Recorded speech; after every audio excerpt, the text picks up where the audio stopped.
Testing. There we go. Okay. Everything seems to be good. Adjust my mic there. Alright.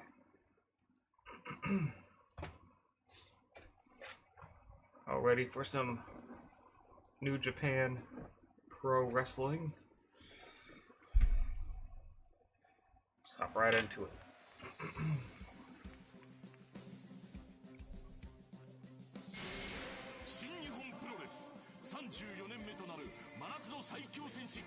'Shit, I hope I have this right where I have the English commentary. Okay. It's English.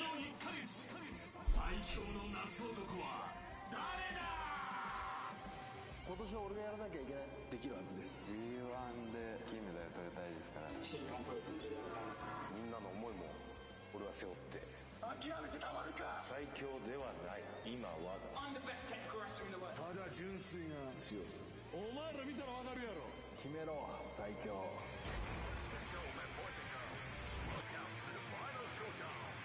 Sure it's picking up the audio for y'all. It is perfect.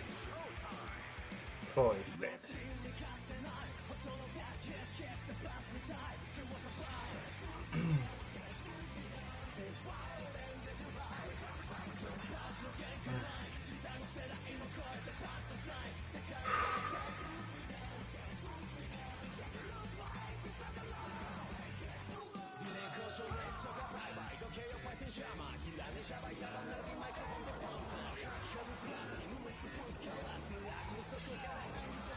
So last year, I believe it was Tetsuya Naito that won. I was pulling for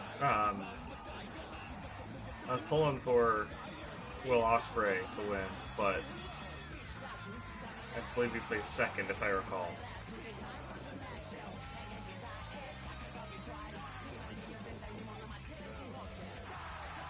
This year, I'm not sure who I'm rooting for.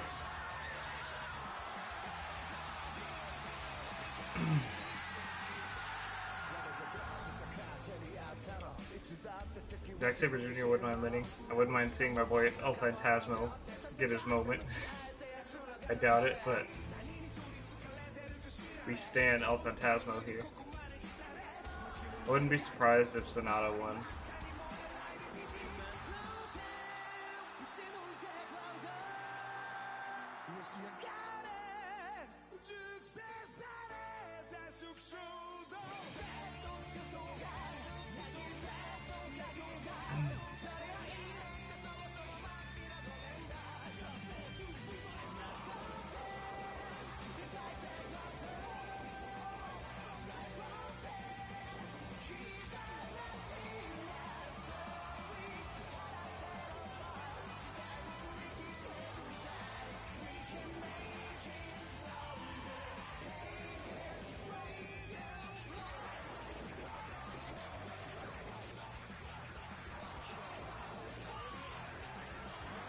Alright.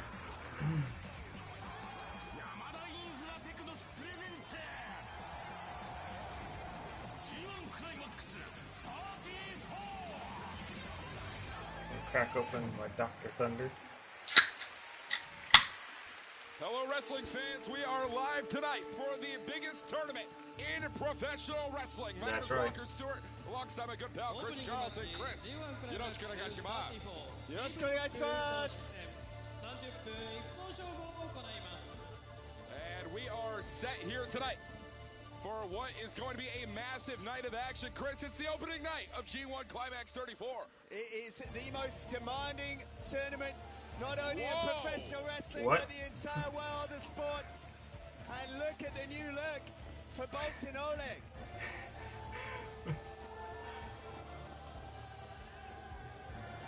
The first ever Kazakh professional wrestler, the first ever Kazakh wrestling champion, and the first ever Kazakh T1 entrant.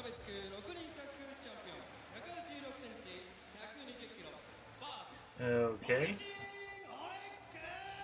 And you see there, in his headgear and his nickname Bas, a reference to the Kazakh snow leopard. So I didn't realize it was a hat. I thought it was a wig. I thought he was going for an also look. a symbol of strength, prosperity, and power. We're going to see a lot of power. I did not look at what the card was specifically for today, but I'm gonna say Red Narita wins this one.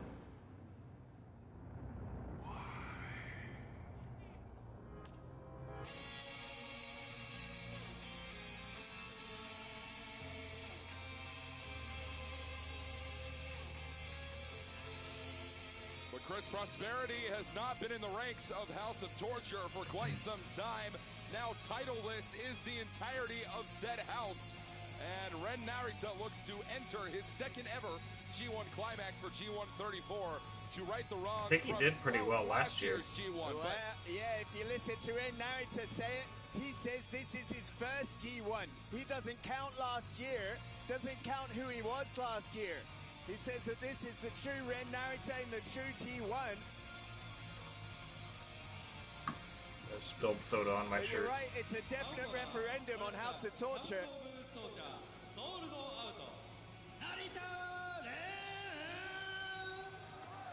Here we go. Oh, okay, right into it. Here tonight. As it is Ren Narita, Bolton Oleg, our opening night, our first match of G1 34. Bell sounds, and we're officially underway. And Chris, oh my God. G1, baby. And Bolton Oleg gonna look to make quick work here tonight of Ren Narita. And he's just squashing Ren right out the gate. Oh, he wiggles free. He wiggles free. Flees to the outside. I can't read any of that. SporterProWrestling.com. This is the first of 50. First time I think it's just the G1 Climax rules. I already know the rules for this year. Win streak right now, heading into his debut G1. Yeah, we were talking about the current reigning, defending, never openweight six-man tag team champion, and that man right there on your screen, Bolton Oleg. And a new look being debuted here tonight in G1. Ren Narita back inside the ring. Boom! Kick. Takes Bolton Oleg almost a haluva kick. There you see him but on the apron instead of in the corner. Of course, on his ring gear, and had the collar absolutely kicked off his face right there. The Snow Leopard, what it represents, everything inside of Bolton Oleg. On the outside, feeling the pain as well, Chris. One more time, we're going to see it. Oh, God. All right. Boys, Ren Narita, a very smart competitor, despite, well, you might not like the way he goes about things. He knows Bolton Oleg's strength is dead center right in the middle of that ring walker. And the first thing he did when he had the chance was get him outside of it. Always looking to that reinforced push-up bar is Ren Narita. Official makes sure that doesn't come into play. And a strike to the shoulder with a steel chair. Take away some of that lifting ability. Chair to the left arm of Bolton Oleg.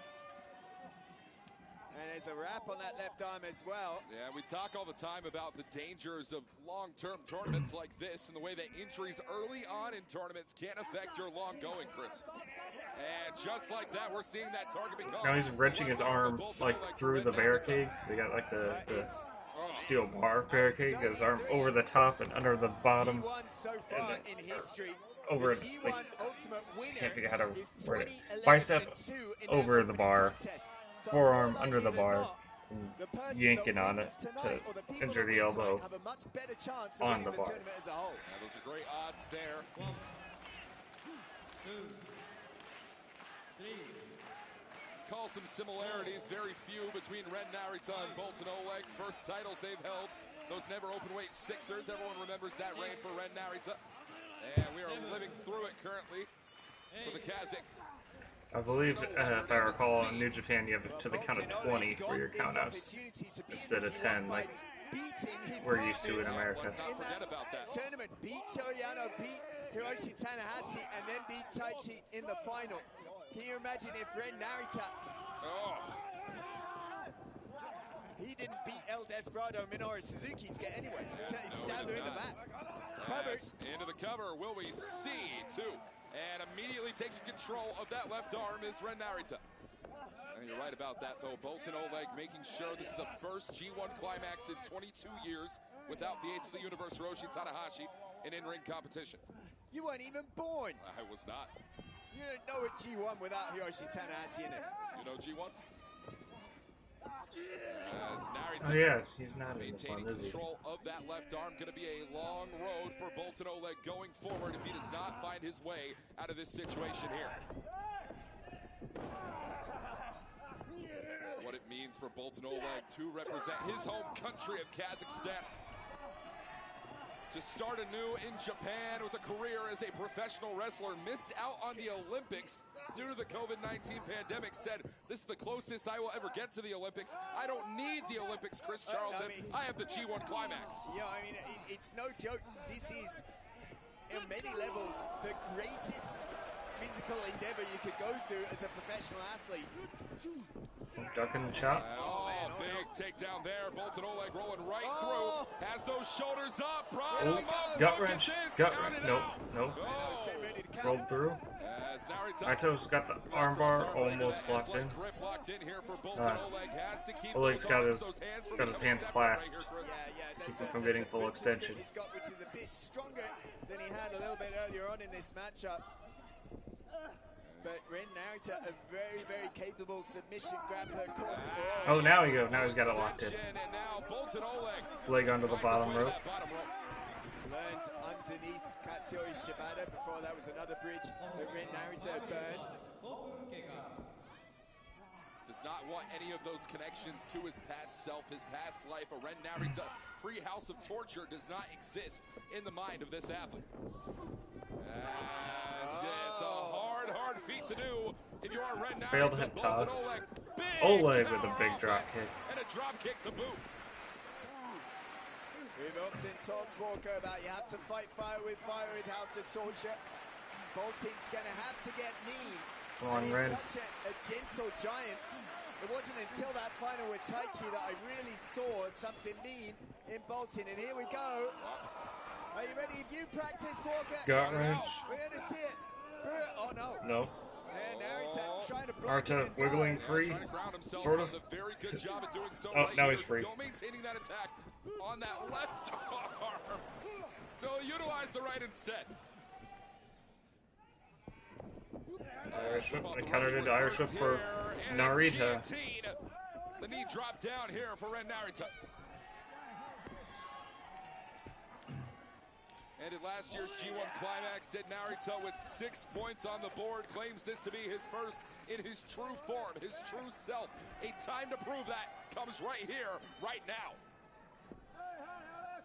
As Narita taken to the top, once held guillotine, Willie got him. Oh. And second time off the top. Here Those we go. guillotine, that ought to do it. Nope. And it's two. Oh, but great. But he's got the armbar there. locked in As soon again. as the shoulder came off, Narita capitalized on it. Great catch wrestling. Yeah, Boltin could find himself with his very first loss in his very first G1 Climax appearance here tonight live in Edion Arena. And Boltin Oleg gonna have to do everything in his power to make it to the bottom rope. He's got to roll in my opinion. It's a long way from the ropes. This is you're right what he's got about to do. Got him. Shift his way, see if he can lift And he's Narita. Oh, he got counters. Got Narita up. Ren's on his shoulders now. Here tonight. Oh, Fireman's carry into an F5. verdict delivered by Boltin Oleg. And it is a strong delivery at that.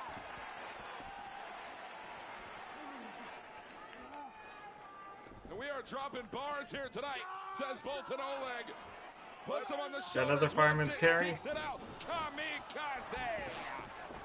Into the cover, he's got it, Walker. Boltin Oleg. Yes! Oh, Oleg with the G1 W. Climax victory. First match, I've already got one wrong.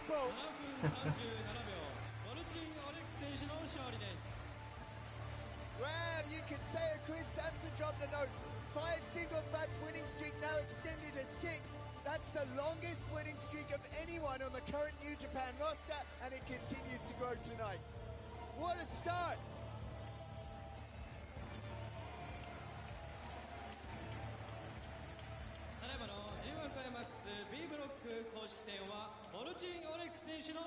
So 2 points. An increase in Oleg. confidence and an increase in the aforementioned win streak. 6 wins on record. But how many more to come in G1 Climax action? There is a long road to the finals. Chris Charlton, you know that just as well as anyone. Oh, mate, I know it very full well, but but wow. Well, Narita's got to turn around and face El Phantasmo next. But Bolton could not have asked for a better start.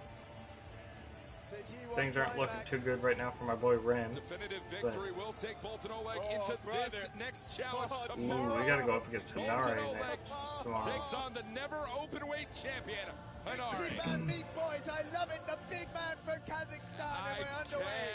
G1 Climax 34. I cannot wait. What a night of action, Chris, that we are going to get into tonight. What a night of action we will have coming forward. Walker Stewart, Chris Charlton on the broadcast here. A whole month. A whole month. Right here, NJPW World. Cannot wait.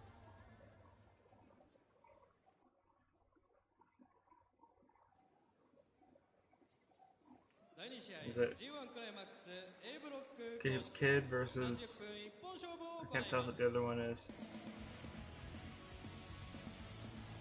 Oh, maybe I was wrong. It wasn't Gabe Kid. I thought it was Gabe Kid. Oh.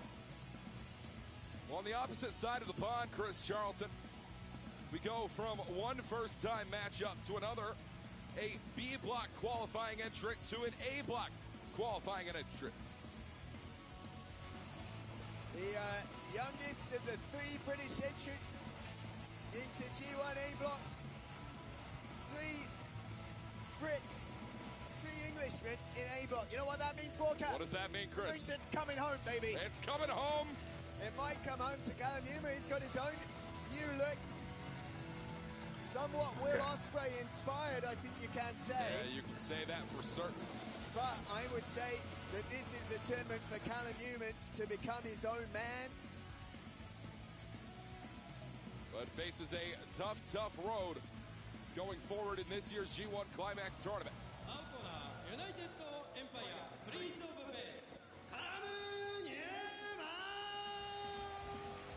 Talking fur on the back, we're talking about an animal that loves this game, that loves this sport. Callum Newman lives, breathes, and sleeps it every single night of the week.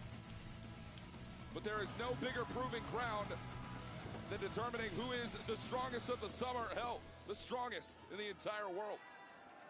Every single win Callum Newman has had has been the biggest win of his career by definition. Yujo Takahashi, and then Kenta, and then squeaked by Yoshihashi to be here tonight. And well, the real work starts right here and starts with Shota Umino, but perhaps Walker Umino at his most beatable coming in tonight.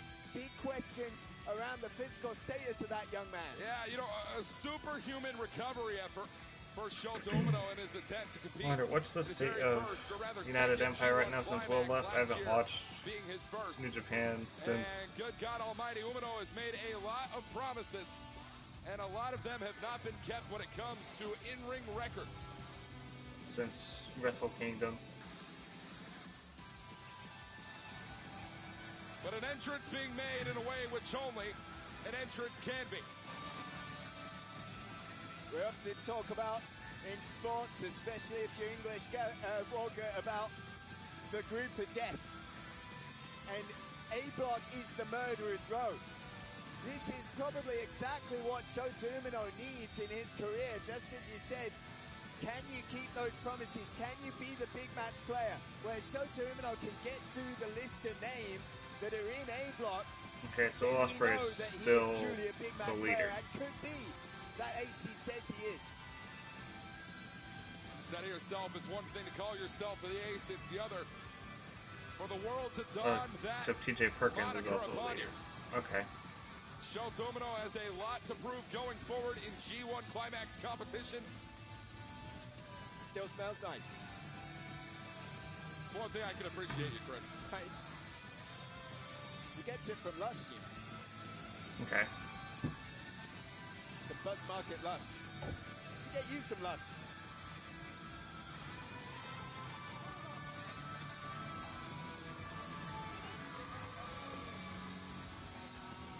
Okay.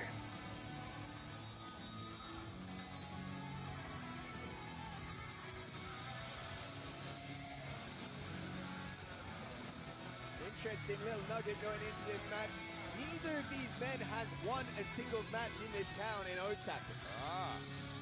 And Osaka is the tastemaker in professional wrestling. We saw it with Tetsuya Naito back in the day. 113センチ、103キロ、ラフネック、海野翔太。 How when Tetsuya Naito was trying so hard to be the Shuyaku in professional wrestling, Osaka was the first town to boo him out of the building. And then Osaka was the first time to accept him as El Ingobernable. I kind of feel that this match could be key. One of these two will get their first wins in this town here tonight, and that is a huge mark, not just for their G1s, but for their whole careers, Walker. You know, Chris, there's a general feeling amongst those in the New Japan Pro Wrestling space that Umino should be a heavy favorite going into this tournament, but with the I wouldn't mind Shota Umino winning. Department so far in the year of 2024, combined with the lofty claims, it's a hard call to make. Oh, I mean, combined with the fact that he's got a broken hip, or had a broken hip, Yep. you know, I mean, sustained, it was a stress fracture, basically. Coupled with the touring schedule, the fighting schedule between New Japan and AEW that he had. I'll go for my boy in United Empire. I guess I'll go with Callum He was Newman. warming up, and then all of a sudden, in the most excruciating pain. I don't think he's going to win, though. I think Shota's going to win. Surely. No. There's a reason we call it superhuman recovery effort. Superhuman speed. And the Prince of Pace being put on display. Shota Umino trying to match him beat for beat. Underneath, up and over the Dang. top. Oh, stumble. That's got to be painful on his back. There you go, great Hitting trip. the ropes that many times. And that trip takes him down. Here we go, Umino. Drop kick, seen that before. Great recovery from Shota Umino. So many guys who don't know what they're talking about think the drop down is just something pretty. But Callum elevated himself to make Umino stumble a little bit. That was a great recovery despite the damage on the hip and lower back. And it's quite a poetic first opponent, Walker, to have Callum Newman.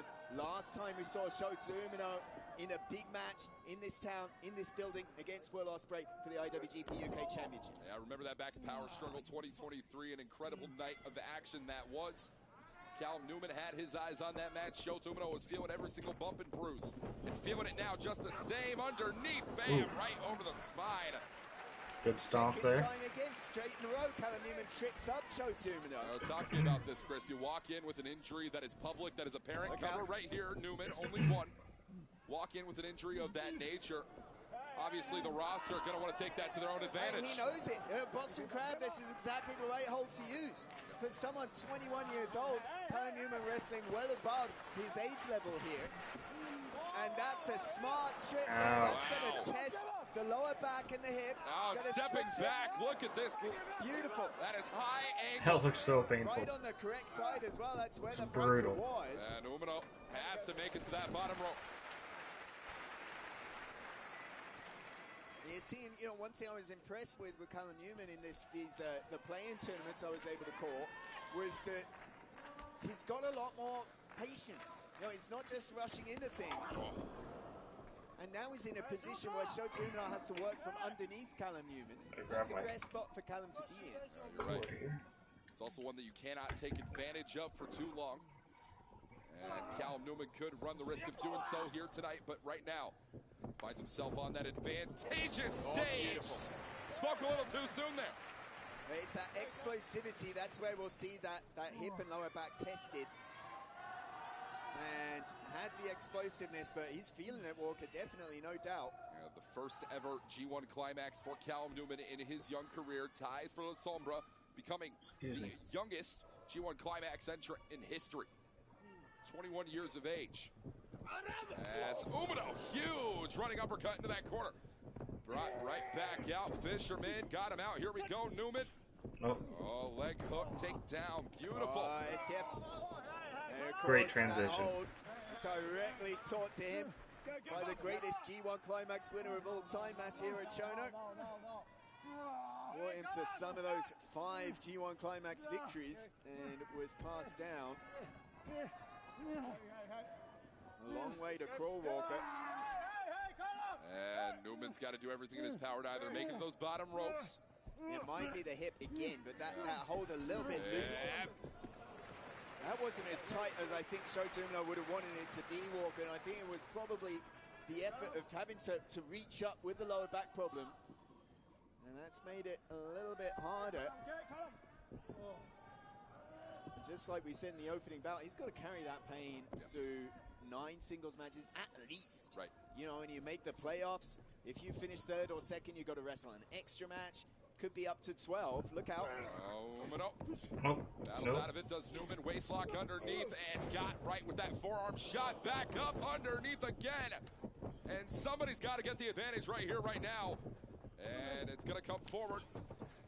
Now it ain't happening. It ain't happening. Once that tornado DDT, Newman had it scouted. These are the moments we talk about career-defining, and that could be a career-defining shot. Insane sequence going on right now. As Umino knee to the head. Pops up, wants it here, and out with the Stun Dog Millionaire has Callum Newman. And the drop kick flattens out. The Prince of Pace. Nice back of the net. Callum struck fast, he's striking faster. Into the cover. 2. Damn. There's no doubt that Umino is a step off here tonight, and that might be the story of his entire G1 Climax. Story of last year's G1 Climax for Shota Umino, 6 points in totality, multiple draws on the occasion. Very well a situation we could see repeat this year, but it's all about rewriting history. Etching your name into it on your own. Callum Newman has the opportunity to do just that. Once that Tiger suplex, we've seen him attempt it before. Indeed, you're right.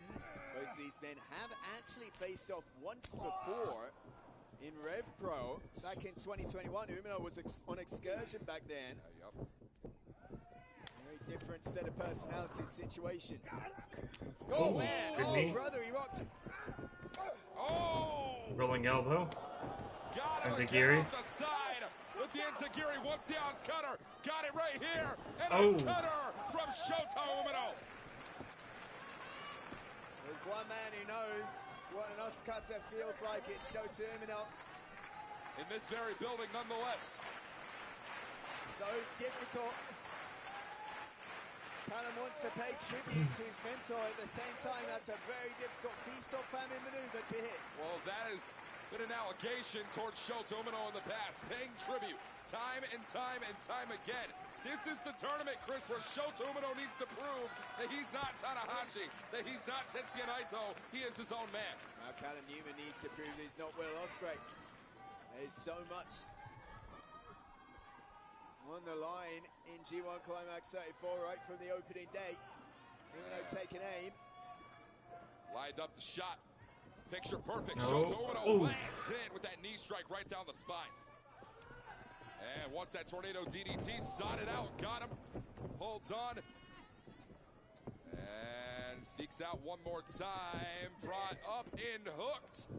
Planted out. Tried it there. Cover. And it's 2. Nope, still not enough.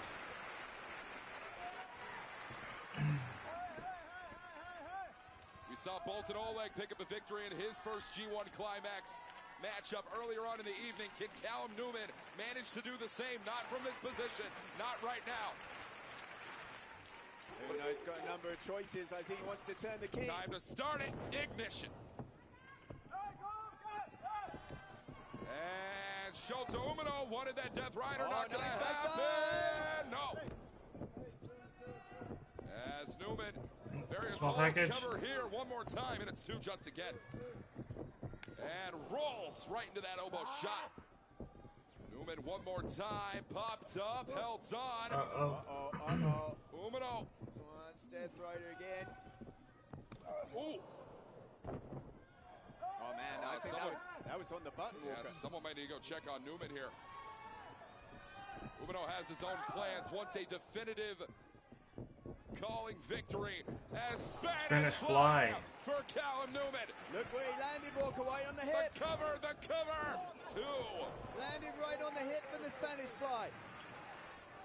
That was a shockwave that is sent throughout the spine. Those vibrations affect the hip just the same, and Umino's down.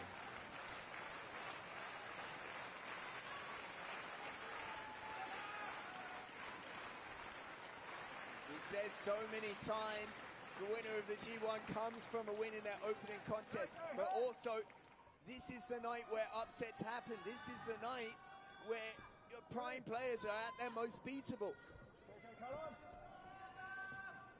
Shota Umino has not wrestled a match since AEW Rampage back on June 12th. That was well over a month ago. Newman's been in that ring. He's been keeping it tip-top shape. It's time to prove that here. And Newman charged in full speed right on the back of the neck. And Newman's going to keep that target primed and ready. Up on and up down through the spine. Uno's back Right has got to be side of the hip once more. in terrible shape right now. Os cutter. Oh, he got it! Walker, he got Os cutter for the win. Oh, he actually got it. Callum Newman has done it. What did I say? Men are at their most beatable Alright. tonight. And the two debutantes. I can do the in United T1 Empire Finals 34, I picked up their first sign. I 2 could. points. I would. But y'all can't see it when I do it. You have to trust me that I'm doing it right now. Statement about the future in New Japan Pro Wrestling very well could have been made tonight between Bolton Oleg in Block B and now Callum Newman in A Block. And it is going to be back to a very large drawing board for Shota Umino. There's such a difference, Walker, to be gym shape and gym recovered to ring shape and ring recovered. I think this was definitely a wake-up call for Shota Umino to say that he might have been feeling 100% yesterday. He damn sure isn't 100% now. But the problem is he's only got 24 hours to reset and get on to the next one.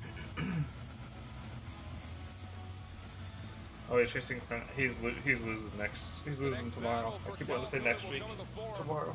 The longest reigning IWGP World Heavyweight Champion in history as Callum Newman takes on Sonata. This very ring, this very building, tomorrow for night 2 of G134.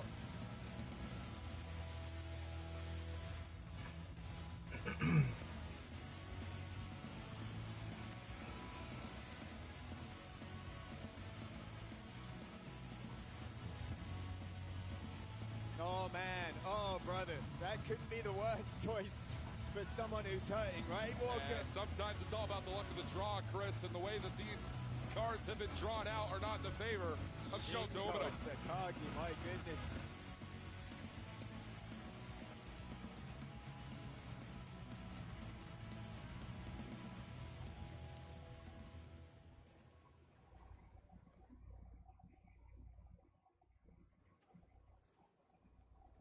I got El Phantasmo versus Hanare next. Come on, Phantasmo, you got this.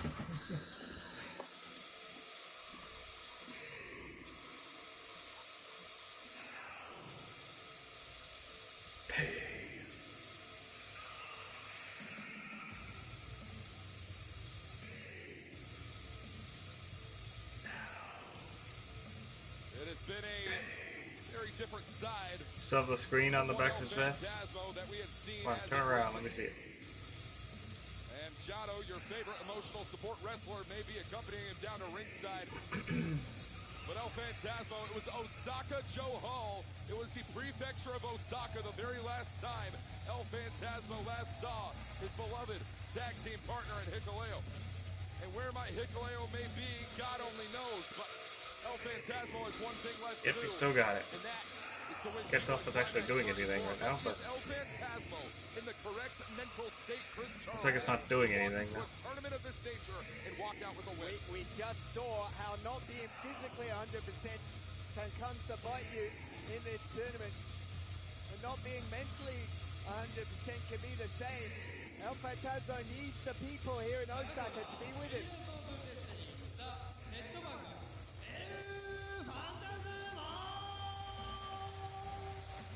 You're right, Hikuleo has disappeared ever since Dominion, which is strange, hard man to miss. I heard is the tallest of the Tongans. Yeah, that's what they tell you. Ain't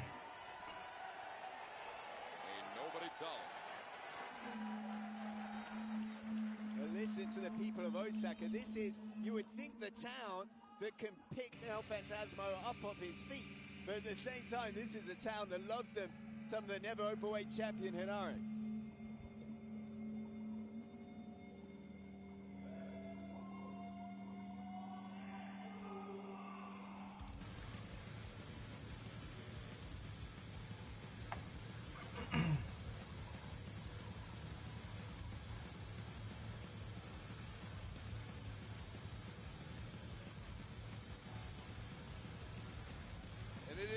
reigning, defending, never openweight champion, day 34. His very first reign is Henare, who walks in to his third ever G1 Climax appearance. And there is a score to settle from previous years, Chris. In regard to Henare and his own performance, we know Henare to be the type to hold himself to the absolute highest caliber. There is a reason Henare reigns as never openweight champion today. But for Henare, his highest record recorded. It's okay, LP. You got this. You can do it, my boy. Number 4 points record for Henare. That will never sit well for the never openweight champion. No doubt, but I mean, it was a case of steady improvement. 1 win in 2022 became 2 wins in 2023. But when you're the never openweight champion, you need to really have more wins than losses, especially when a loss can mean a new challenger to that never openweight champion. But to get off G1 topic, it's interesting. Hiromu Takahashi sat over to our left. United Empire never 無差別級チャンピオン Face of Fury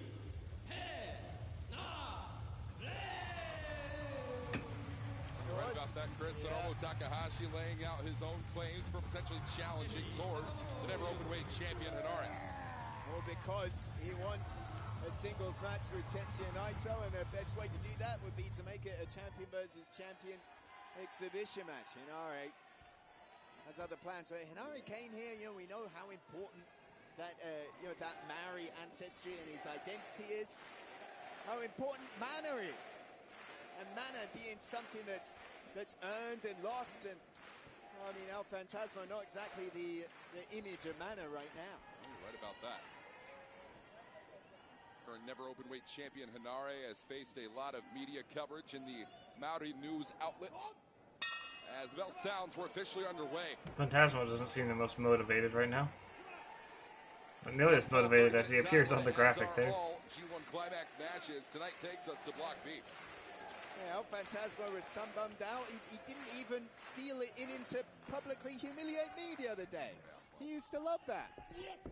Still time later on in the tour, Chris. I'm not sure what the we talk about the mental what happened to bum him out so much.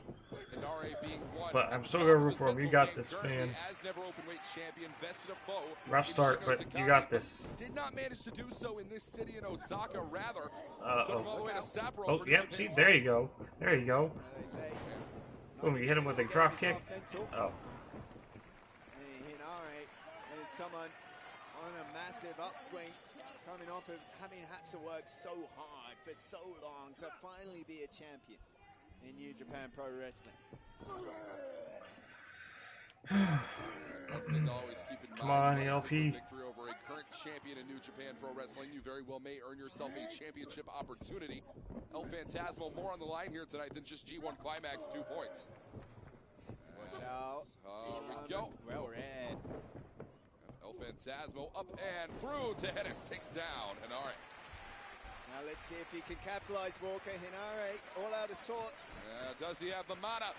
El Phantasmo, good one. Suicida takes down the never openweight champ. This match, much like the last one, neither of our competitors have won a singles match in Osaka. El Phantasmo 0-8, Henare 0-2-1, but it's the Osaka people that have, it feels like, a deep connection to El Phantasmo, Walker. Oh, you're right about that. We've seen it before. We've seen this before from the heavens. Good job. There we go. There we go. This is what I'm talking about. There we go. Off the top, into the cover, here for ELP. And it's 2. We've often seen El Phantasmo so successful in the tag team ranks, alongside Taiji Ishimori, alongside Hikuleo. Has not managed to prove himself entirely in the heavyweight singles division yet, Chris. Yeah, you're right. As a junior heavyweight, he was back-to-back Super J Cup winner. But despite those flashes of incredible performances in G1's past, hasn't had an extended run as a heavyweight singles.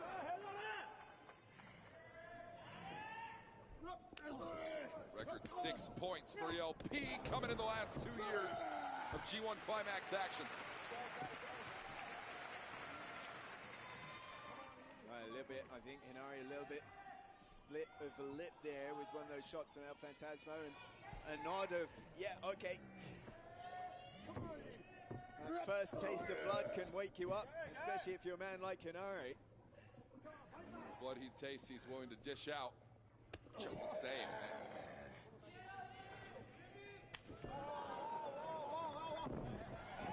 That's the difference.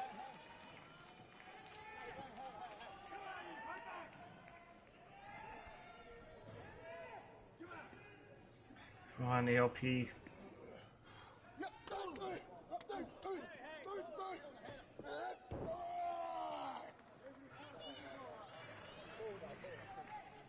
If you could beat him here, you could potentially see about getting a never openweight championship title shot after this tournament's over. Shout out to Hiro Saito, one of the heroes of Hinari. As into the cover, hooks the outer leg, and it's 2.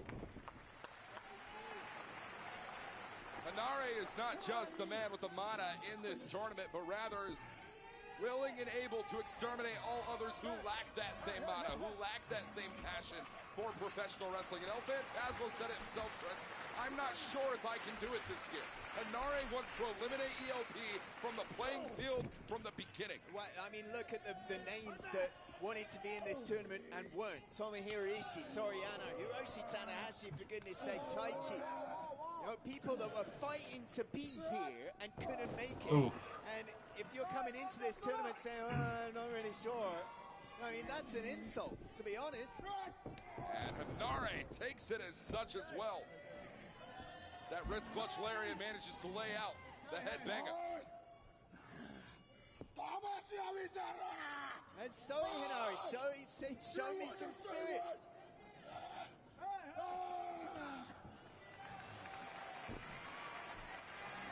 Hinari stands as the proving ground tonight for Oh yeah, let's go. But the lariat flattening out the never openweight champion. Come on, now's your chance.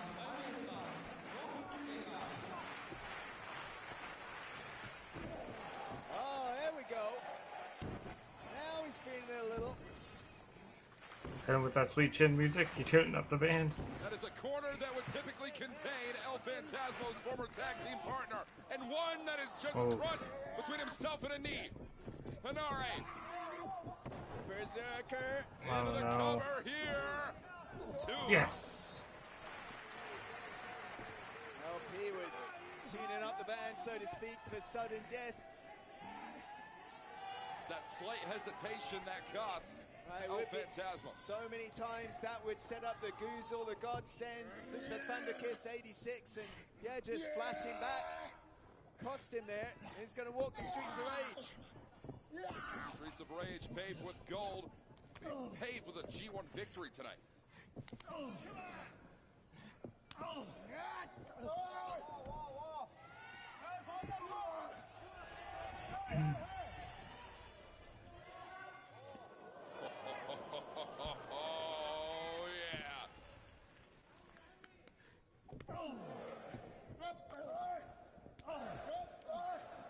Come on. Exchanging blows. Goodness. On. Yes. Lines it up and the pitch is good. Oh, no, that's not good. That's a home run shot right there. That's a wake-up call for El Phantasmo, is what he needs. A test of your mana. And into the cover here. Oh, kick out of 1. And Come on, ELP. This is the G1 El Phantasmo. Hulk up, ELP. Yeah, let's go. Huge drop kick into the cover here. And it's only one more time. Headbanger just now, remembering who he is. Come on, stay on him, stay on him. Remembering where he is. El Phantasmo trying to wear down Hinari best as possible. Hinari, head as hard as rocks.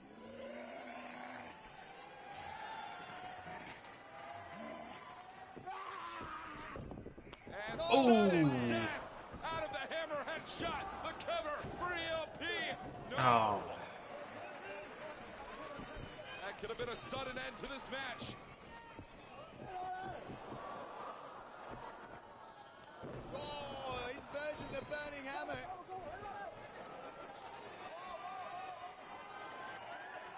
And from the heavens, the splash, the cover. Come on, Let's ELP. do it. You got this. No. No. Come on. Thunder Kiss 86. Did not work out for El Phantasmo. Not just yet. The tournament for El Phantasmo to rediscover just exactly who he is.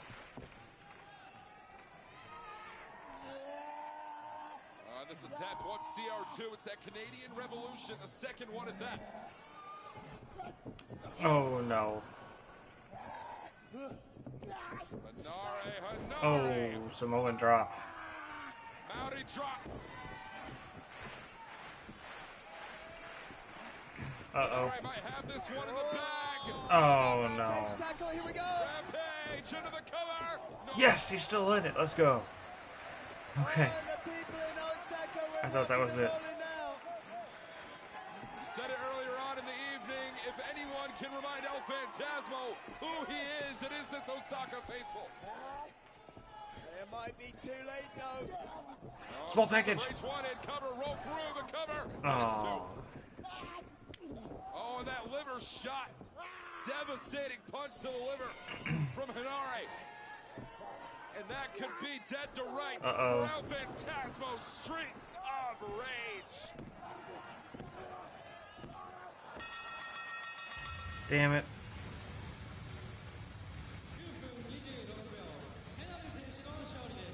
You'll get him next time, ELP.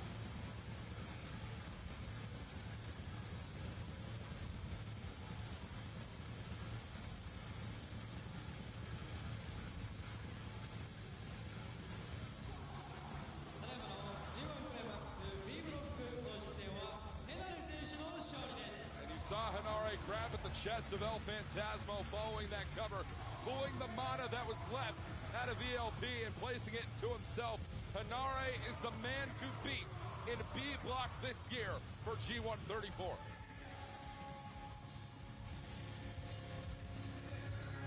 And also a message delivered to El Phantasmo. Two things.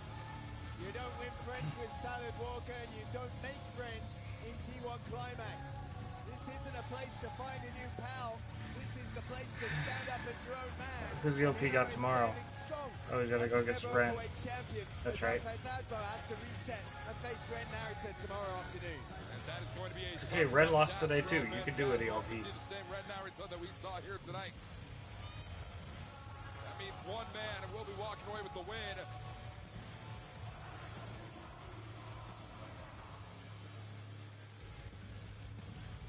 Your winner on this evening, Maori Warrior, the never openweight champion.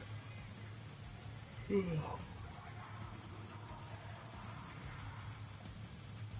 Hanare has a massive task from the Kazakh Snow Leopard. Oh, brother. The man himself, Bolton Oleg, takes on Hanare. Coming up tomorrow in this very building, in that very ring, for G1 Night 32.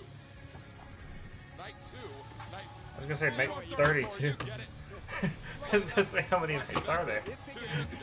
I don't remember there being that many. Oh, brother. Once we start figuring out the playoff situations, at least Chris Hampson's about. Folks, coming up next, you are not going to want to miss it. It is a rematch from a previous G1 Climax. It was G1 31 that saw Zack Sabre Jr. defeat Great O'Khan. Will that be the case tonight? Alright, I gotta root for Zack. I've met Zack Sabre Jr. Right now. I gotta root for him.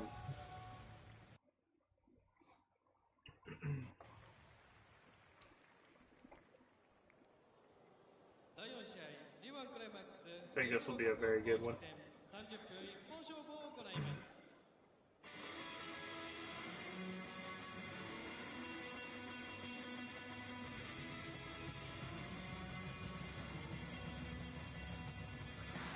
Walker, how many American wrestlers have won tonight so far? I believe I have a number for you. We haven't seen any. We got 3 Brits in the G1. And we also have the best technical wrestler in the world walking down to head into his 8th G1 Climax.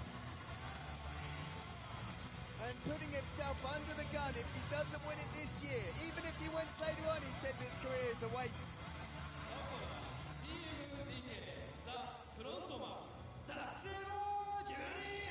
I've known Zack Sabre Jr. a long, long time, and never have I been more convinced in saying what I'm about to say. And you know it, it's coming home, baby. I heard a lot of people say it's coming home. It may be the G1 trophy.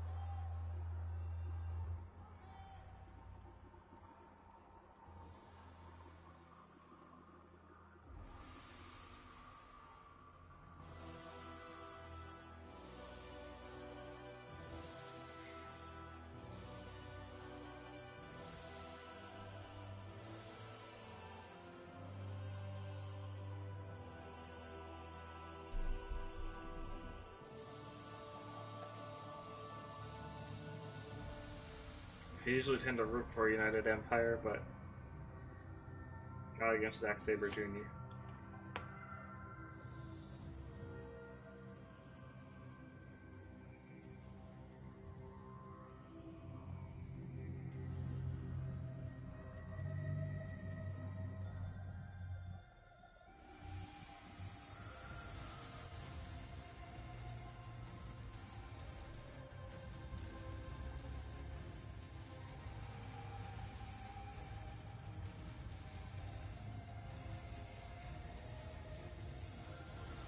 Folks, Zack Sabre Jr. may consider himself the king of the Deckers, but there is only one king of professional wrestling. And the KOPW 2024 champion provisionally, Great-O-Khan, makes his way down to ringside looking to right a wrong from 3 years ago. He talked about it earlier on, G1 Climax 31 Night 7. Zack Sabre Jr. picking up his 8 points on the board with a victory over Great-O-Khan live in Korakuen Hall. And that is a match that Great-O-Khan truly believes put him on the map, even in loss of G1 31 that year. Right, I remember it well. I was sat at ringside there. And I remember as well Zack Sabre Jr. beating Great-O-Khan in the New Japan Cup the next year too. Absolutely.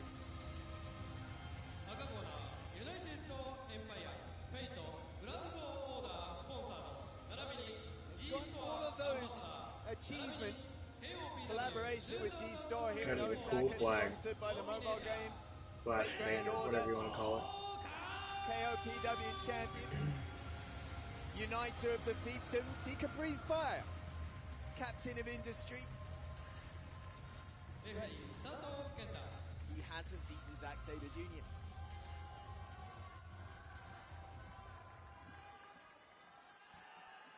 He's someone like the imperialist that Great-O-Khan is, the socialist that Zack Sabre Jr. is. You know, I think it'll be a very interesting political debate. It's going to be a very different kind of conversation once this bell rings. I've seen very interesting political debates as of recent. Brother. And there are shots fired all across the board here tonight for G1 Climax 34. Zack Sabre Jr., 2 victories in the only 2 singles matches between himself and Great-O-Khan. Most recent streak's back going to March continue 2022. tonight, You baby. mentioned it yourself, Chris, the aforementioned Today. New Japan Cup that year. Tonight in Japan. Here we go, we're going to start fast. Well, last Great-O-Khan, night. there's always You know what something I mean. a little bit extra we see out Great-O-Khan in Osaka. Of course, we remember that match he had with John Moxley last November. This could be one that could end at any moment. Don't take your eyes off your TV sets. And Great-O-Khan, My first TV man set. to make contact and immediately dumping Zack Sabre Jr. over that top rope. He calls it a TV set still. It's an easy statement being made by the Don't touch KOPW that dial. champion tonight. Yo, Chris. Allison, what's up? Or Addison, sorry. Yo, Great-O-Khan Addison, here. what's up? He wants to make use of all of his martial arts experience in this contest, wants to wrestle the other wrestlers at their own games. You got Zack Sabre Jr. versus Great-O-Khan. Doesn't matter where it is, we're going to have a little bit of grappling out here on the floor. Hey, no matter with that, no mat, no canvas necessary. The art continues on the outside. And Zack Sabre Jr., well adept at that art, hell of an artist and a hell of an athlete in every single sense of the word. As Great-O-Khan, big double waist lock and into the guillotine attempt. Okay. Yeah, this is a Watch out, watch New out. Japan G1 Climax tournament. Oh, God. Dang, straight up just completely through the barricade. That is a Is he okay? hard landing for Zack Sabre Jr. He says it's going to be his year this year. Well, this is the Great O'Khan saying, well, I want to wrestle each other, everybody at their own games. This is not Zack Sabre Jr.'s game, Walker, at all. It's definitely a blend of what Great O'Khan may continue to see as fighting fair. And Zack says, well, you want to change the playing field, How are you we'll today, change the Addison? playing field. This is... Zack's not exactly a stand-up artist. He is a good striker, but it's not a street fighter. Yeah, this is striking offense right here. Great O'Khan looking for his levels of defense wherever he can. Changing levels is Zack Sabre Jr. Any chance to do so. We're going to I travel. don't think the crowd appreciates being shoved out of their seats right now. Definitely will not be the last. Well, this could be masterful from Great O'Khan. I don't think I've ever seen Zack Sabre Jr. really forced to brawl like this. So thrown off of his own game, walks in with a different game plan, forced to avert. Oh, Ow. shot right to the gut. Refs counting, Walker. Count of 12. Zack Sabre Jr. just got rocked, having to suck air. Great O'Khan says we are taking this back inside. Well, he is. I don't know about Zack Sabre Jr. Come on, Zack. 17. Zack Sabre Jr.'s got He's a moving. little way to go. Count of 18. ZSJ's got to make it. Okay, he made it. That was a close one. Look where he's clutching, Walker. That left side, the intercostals, the ribs, I think that was where he got hit with that body shot. It's been a problem for Zack Sabre Jr. for about 3 years. Oh, yep. Got wrench suplex thrown out by GOK. Arguably, oh, look out. Into the cover here for O'Khan. 2. Arguably what cost him the NJPW World Come on, TV Zack. Championship against Great O'Khan as well. You saw as well there, I was almost about to critique Great O'Khan for a lackadaisical cover, but again, as I said, fundamentals, catch wrestling. You kick out rather, and that gives a limb, gives you a submission option. Great O'Khan having the luxury of time of being able to think, which is not something that Zack Sabre Jr. is afforded right now. Zack Sabre Jr. has no ability to act on anything other than instinct right now. That is exactly what Zack's going to have to continue doing. These knee shots right to the gut, everything being thrown at Zack Sabre Jr. here. Great O'Khan says, I'll wrestle you in your style, but I'm going to twist it to meet my own sadistic needs. Zack Sabre Jr. 6-1 in his opening contests through his G1 careers. Might be looking at a second loss here tonight. 8th ever G1 for Zack Sabre Jr. Nice. Beautiful. Great transition, brought right back through. Here we go, victory roll into the twist of the neck. And the drop kick, pinpoint accuracy. Let's not forget, Walker, the fact that, yes, Great O'Khan is KOPW champion, but we know now that there's no sacred cows in G1 competition. Great O'Khan's not just thinking about winning this year, but even being in G1 Climax 35, he has never had a winning record in this tournament. And it's definitely important for him to start off with one here today. Yeah, this is the tournament to prove yourself. Come on, Zack. So much talk about the future of New Japan Pro Wrestling. Zack Sabre Jr. says there is no future for Zack Sabre Jr. without a G1 victory. But just, you know, you talk about stars aligning, the timing being just right. Having that win over Bryan Danielson in February. Keeping that hard-fighting record on either side. Remember, beating Orange Cassidy at Forbidden Door. Absolutely. Exactly what Will Ospreay did 2 years ago before going to the finals of the G1. This will be the second international talent to Zack Sabre Jr. to win G1 Climax.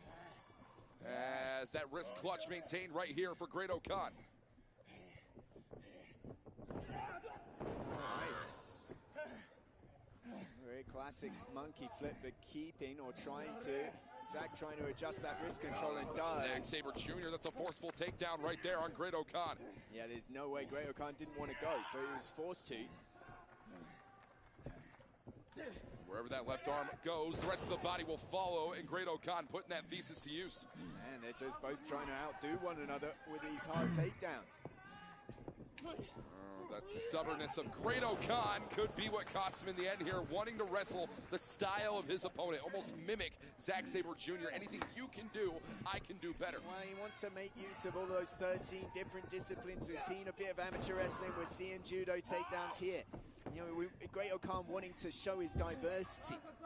But at the same time, Zack Sabre Jr. is very close, very true to that catch style.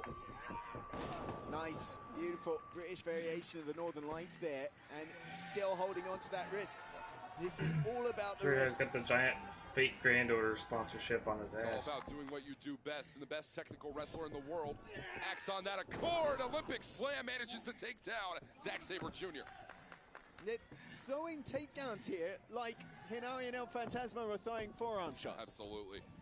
That's a back and forth. That's a meeting them on their own style, which we're going to continue to see out of GOK going forward in this tournament. Zack Sabre Jr. full position right here. And you're seeing how hard they're breathing. Of course, Zack Sabre Jr. with that rib damage, how much it takes out of you.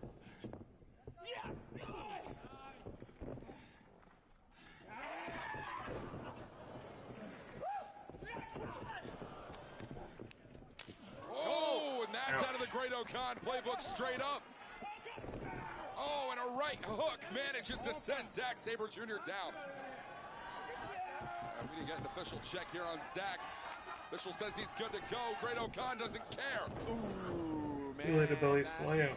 Had to suck. And it might be all if we can get a cover. Into the cover right here. 2.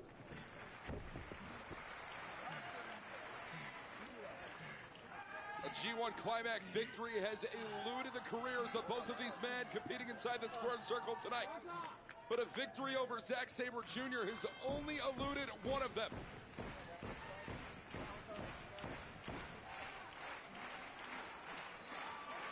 Great O'Khan has to do everything in his power to try and fire back up, find himself in a winning and advantageous state, set the scene for G1 Climax coming up down the road.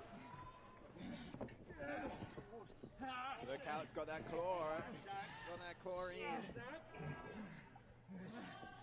And oh, looking at uh-oh. Ain't looking good. Every single time this has been so much of a struggle, both sides. Triangle locked in right here. The triangle Zack choke. Sabre Jr. managing to ground down Great O'Khan here.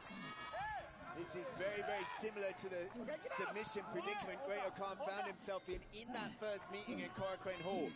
And it was in that case Great O'Khan tried to stand just like he's doing now and got caught with an armbar. Oh, no catching no, now. Not this time. Massive power bomb flattens out Zack. So almost a version of the Eliminator, got that claw in on the way down.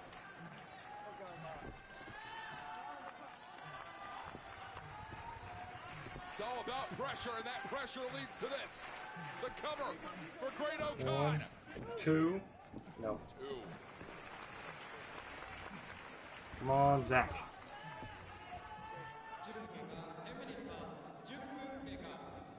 10 minutes have elapsed in this matchup. 30 on the clock. Of course, you get 2 points for winning this tournament. 0 for a loss if we went to the time limit, and I don't think we will. It will be 1 point for both men. Shortest these two men have ever gone, 15 minutes 26 back in G1 31. Zack Sabre Jr. trying to shorten that by about 4 if he can do so right here.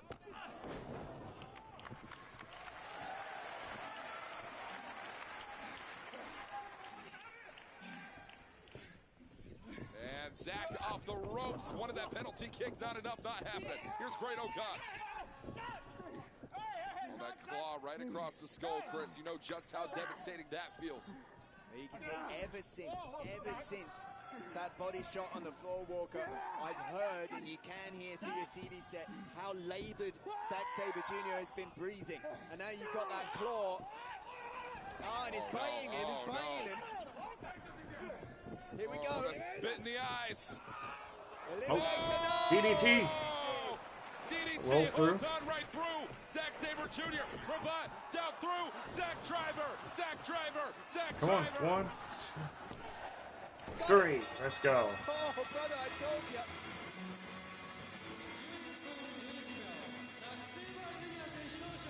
I told boy, you the Zack result Sabre could come Jr. at any time. Coming and through. Khan was convinced he had Zack Sabre Jr. back to rights. He had him until he didn't.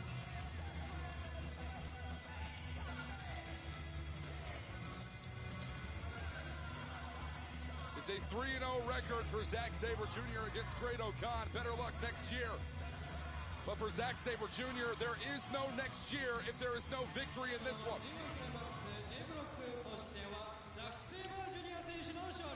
And a victory for G1 Climax 34 very well could be in Zack Sabre Jr.'s near future. But put in the back of your mind there,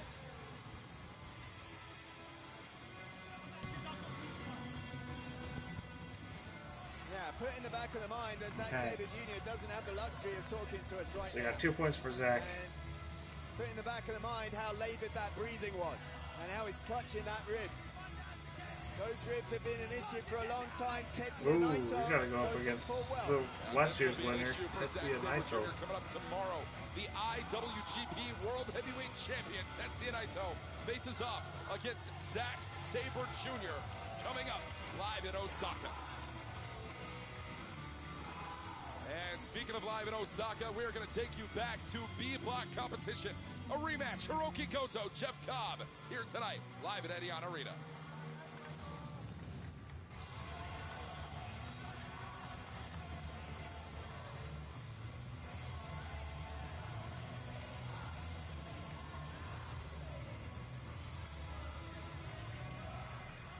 Okay. I wonder why it stops and loads between each match. G1 クライマックス B ブロック公式戦30分一本勝負を行います。 Is there like a commercial break between them or something?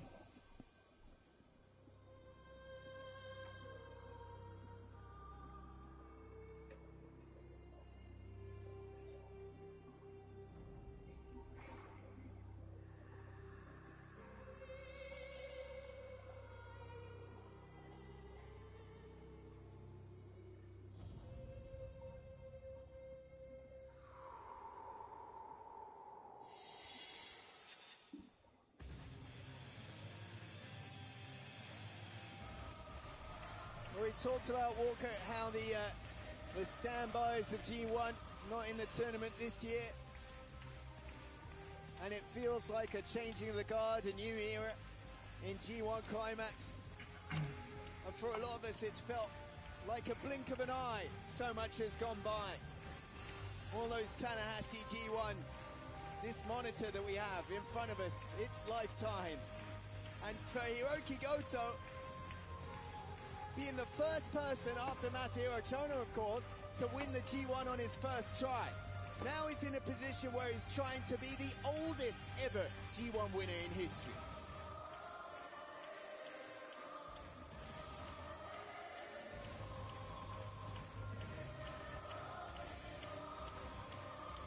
This monitor's older than you are.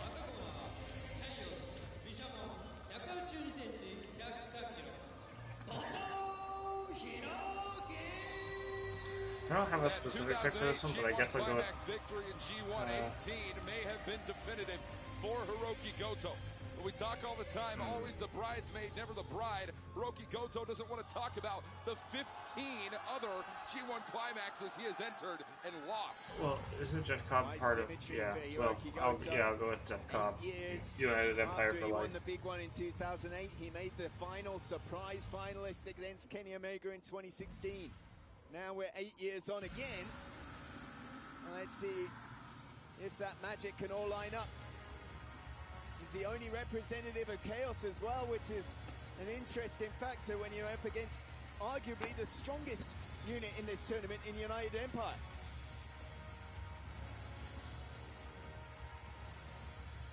A lot of strong words coming from Jeff Cobb heading into this tournament saying, hey, I had opportunities to leave Japan similar to everyone else who wants to go and follow the latest trend.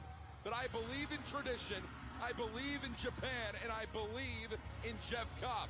And if Jeff Cobb believes I in Jeff believe Cobb, in then Joe the Hendry. world should believe Jeff Cobb is a front runner for this year's G1 Climax tournament. You have to walk through a very, very strong wall, a wall that Jeff Cobb has toppled before in G1 competition, and it comes here tonight in the form of Hiroki Goto. 青コーナーユナイテッドエンパイアニュージャパンワールド認定 GB チャンピオンジ・インペリアルユニットジェフ・コーベレフェリー佐藤健太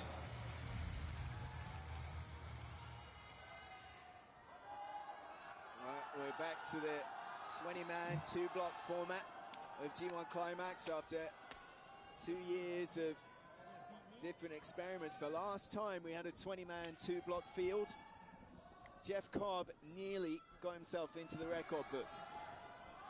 He went 8-0 in that tournament. Nobody has ever done that. And in any other field, he would have been in the finals that year. We're starting fast.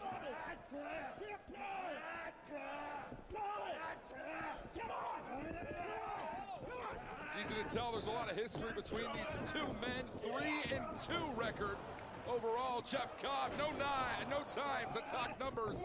It's all about the fight. And they've been trading wins just like they're trading here, Walker.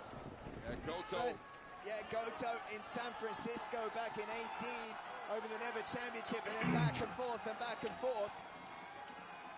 And it is Goto, the most recent victory back in Block D. Talk about that shift in G1 entry. Last year, G1 33, night 12. The world wants to see it here tonight. Hiroki Goto, Jeff Cobb. Can Jeff Cobb manage to balance out those numbers to a 3-3 record between the two men? We're going to find out.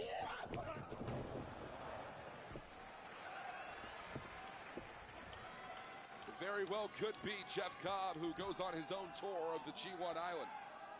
Don't forget, Jeff Cobb is representing as NJPW World TV Champion. I got a feeling Jeff Cobb doesn't just want to win all of his matches, he wants to win them in under 15 minutes. He's treating every single bout like it's a World TV title match. Oh, that means that the stakes are even higher for Jeff Cobb here. We have a 30-minute time Yeah, limit. what match am I Goto watching? well aware. Gotta be at least halfway Top through, I Huge think. plancha from Hiroki Goto. Hiroki How far am I Goto on the made time it such scale? a I don't know point if of that's pride, those accurate. great Reflect. little promos that have been going up on YouTube over the last few days. And Hiroki Goto saying there's a fire, there's Oh, a this just passion, goes for this individual. there's an emotion to professional wrestling. Is this all the chapters? Oh, that's 5th. Okay, so this will be, this is match number 5. Like the young guys Okay. cannot. Seeing a lot of fire and emotion out of Hiroki Goto here tonight. That's why it loads between them. They split into chapters. Okay. A lot of talk about Hiroki Goto wanting to be the oldest winner of G1 Climax. We're not talking about action Mike Jackson here, Chris Charlton. We're talking about a 45-year-old man. Some might say that's still considered very top-tip shape to be in at 45 years of age. Hiroki Goto, still a hell of an opportunity on the board. Thank you very much. I'm in pretty good shape myself. Oh!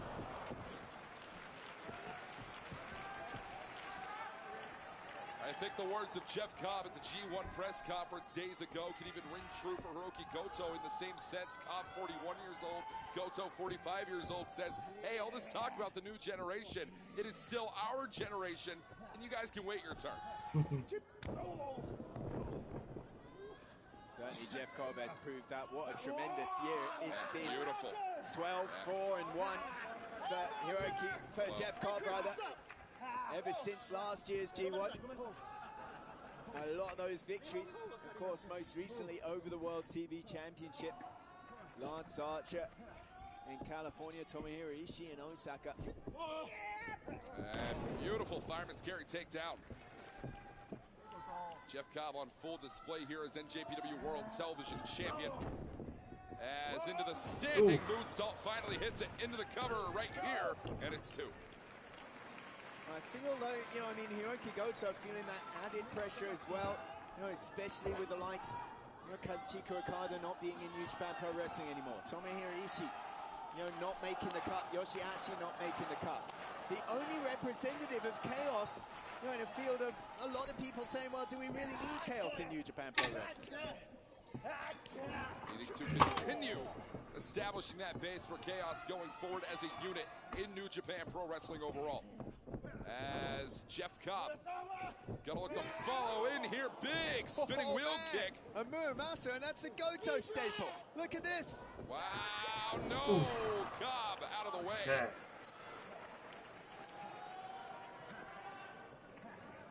Hiroki Goto looks to do in this tournament something that he has never done before. Win the tournament and transfer it into an IWGP championship reign. And that could be done. It could start here tonight as Goto chopping down the redwood. That is Jeff Cobb. Yeah, you think a lot of people will sneer at that and say it's not like Hiroki Goto made the finals of the New Japan Cup. Don't forget it. And damn near won the thing. Damn. Damn. Cobb heavily rocked here by Hiroki Goto. As Jeff Cobb off the ropes, misdirection, perfectly timed. Lariat goes through Jeff Cobb. Listen to the people.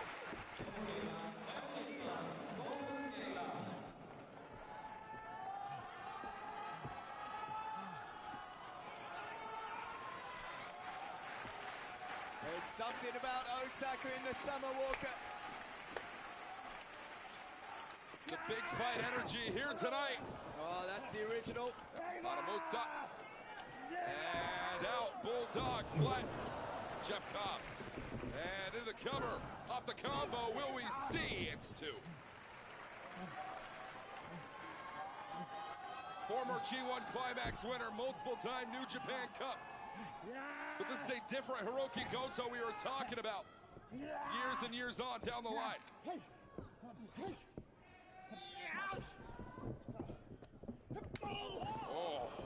Ouch.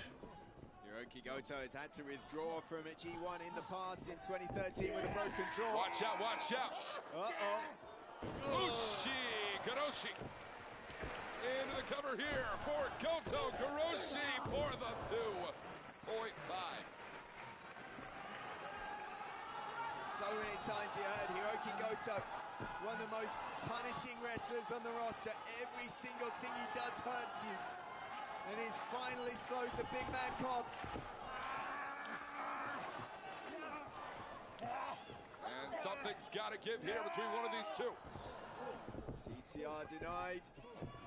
And Jeff Cobb instead wants that waist lock, wants that German suplex, ducks underneath, up on the shoulders. Could we see it from Cobb? No! Oh! Almost a CTR, no! Victory roll! No! Ooh, that was close. And it's Goto, it's Cobb. Got him out! Cobb him out! Tor, no, no, no, no, no, no! And this is the G1 Climax cover! No! Oh, man. Real close. Pace is frenetic.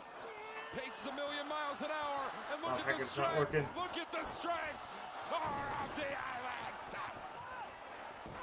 That'll do it. Okay. Some more points for United Empire. Wow, what a ride we just had. After what, 7.5 minutes? Yeah, United Empire is 3-0 tonight so far, right? They had Climax, baby, and that was a G1-ass G1 match. G1, Great O'Con one, and then 2 points. there's the other one. It was oh yeah, Callum Newman. All got W's tonight. You talk about that sub-15 goal for Jeff Cobb. Whether the NJPW World Television title is on the line or not, it was achieved here tonight. A hard loss for Hiroki Goto. A successful night for Jeff Cobb.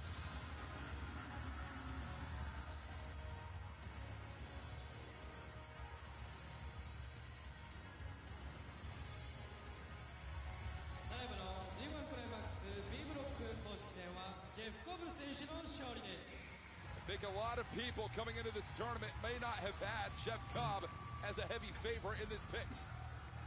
The reality is the NJPW World Television Champion Chris Charlton, Jeff Cobb is on another level and operating at so in totality. What a matchup for Jeff Cobb.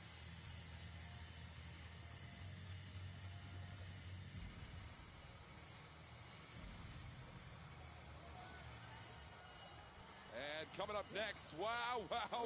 It's a couple of days away yet. Jeff Cobb gets a day off because Konosuke Takeshita is going to be competing in DDT tomorrow night in Ryogoku.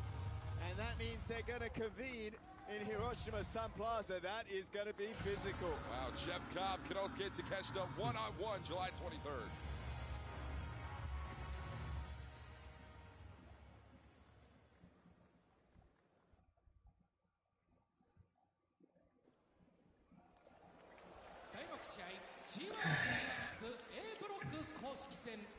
I think this one's pretty easy. I'm going to say Sonata. Or the Easy W.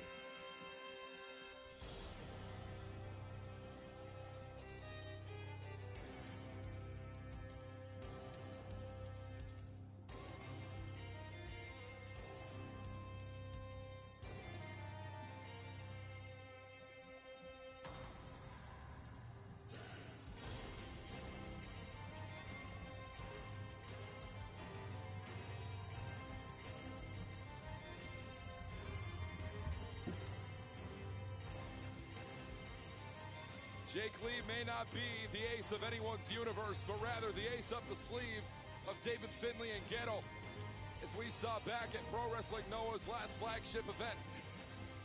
One of the hotter stories running around the Japanese wrestling mill. The exodus of Jake Lee from Pro Wrestling Noah and the entrance of such into the ranks of Bullet Club War Dogs.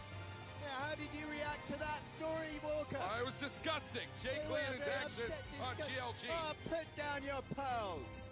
He did business the right way. It's not like he walked out on an advertised title match on 2 days' notice. He was there. He was in the ring. And he stabbed his best friends in the back. Well, there may be no more good-looking guys, but there may be a perfect-looking future for one smart bastard. He smells nice, too. You cannot argue with that nickname, smart bastard, on either side of that. Smart, definitely. A bastard, absolutely. 192センチ、110キロ、スマートバスタード、ジェイク・リー。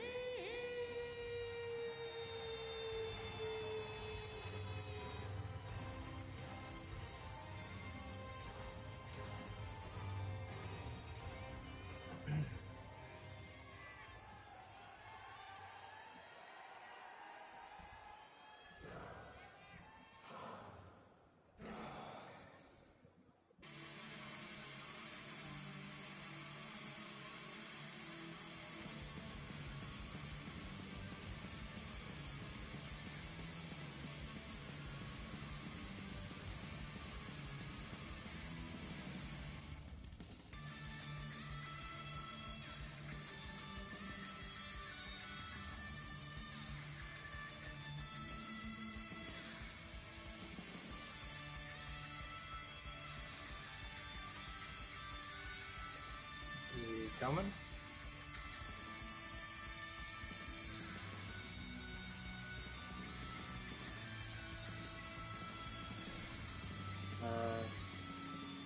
Sonata.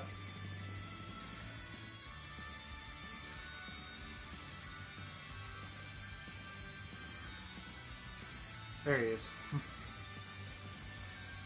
Chris, we talk a lot about need-to-win situations in tournaments of this style. Situation scenarios heading in to G1 Climax 34, where this tournament remains one of the most unpredictable that we have seen over the past 15 years of G1 tournament action.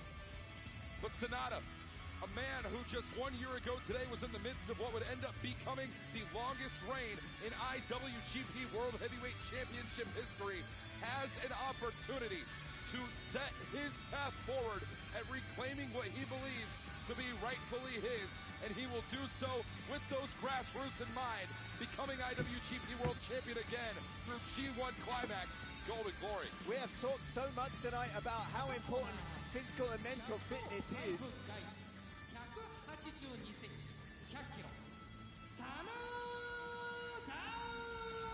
In this tournament, and last year Sanada was in the midst of a perfect run in the G1 league frames. He won every single one of the matches that he was put in. And then he fell at the quarter-final hurdle. Why? Well, because someone could argue his bicep was halfway up towards his shoulder. And Sanada, the back end of that longest IWGP World Heavyweight Championship reign, was marred by injury coming into this year. A lot of difficult results, mental difficulties, physical hurdles, but he took time off and he came back, and now he's in a position where I think Sanada is at his absolute best that we've ever seen him. There's a lot of, well, some interesting history between Sanada and Jake Lee as well. A long, long time ago when Sanada was part of All Japan Pro Wrestling, Jake Lee trained, debuted, decided wrestling wasn't for him, stepped away, came back much later on. And they would reconvene at last year's All Together in Ryogoku. It was just 5 guys versus the good-looking guys, and the GLG team won that night.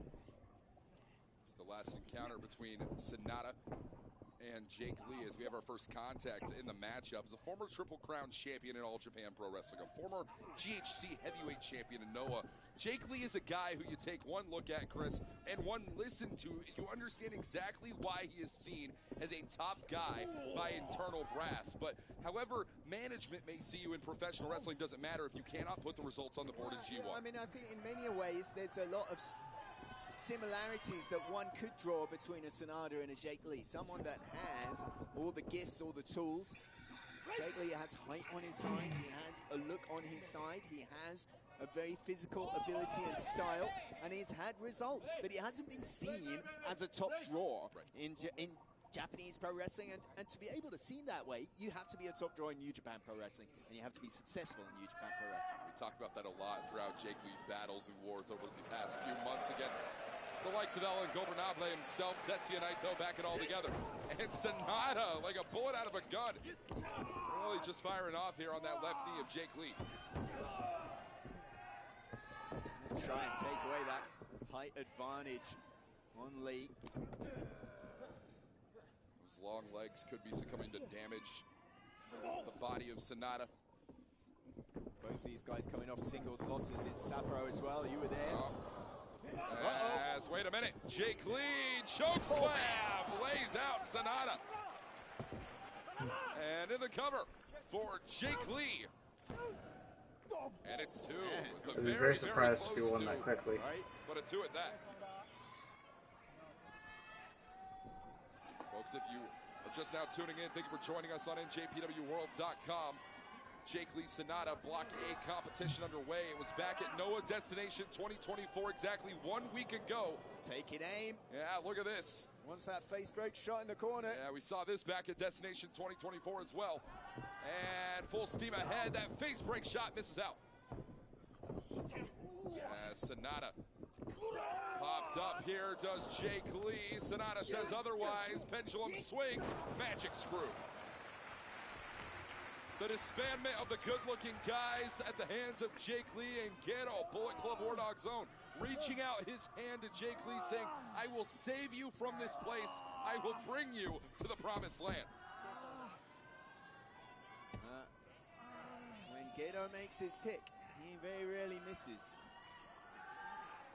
And you think the names that he has had on his side, Kazuchika Okada, to Switchblade Jay White. Oh, look out, Sanada. Sanada rounding body press into the cover here for Sanada. And it's 2. Jake Lee has talked for quite some time about what it would mean to him to compete in New Japan Pro Wrestling. Has aspired, just like men like Konosuke and Takeshita, to compete in G1 Climax for years. And that could get off to a rocky start here, thanks to Sanada.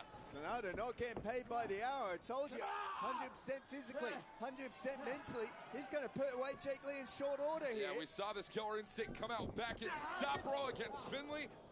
And it could work against him, could work toward him. That is a long way to go down if you are Sanada. Watch out. Look out the wall.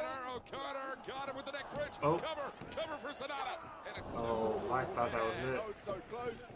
Jake Lee's got to make a huge statement right here, right now, if he wants an opportunity of surviving, not just in G1, but in New Japan overall. I can see Jake Lee shook, brother. He shook.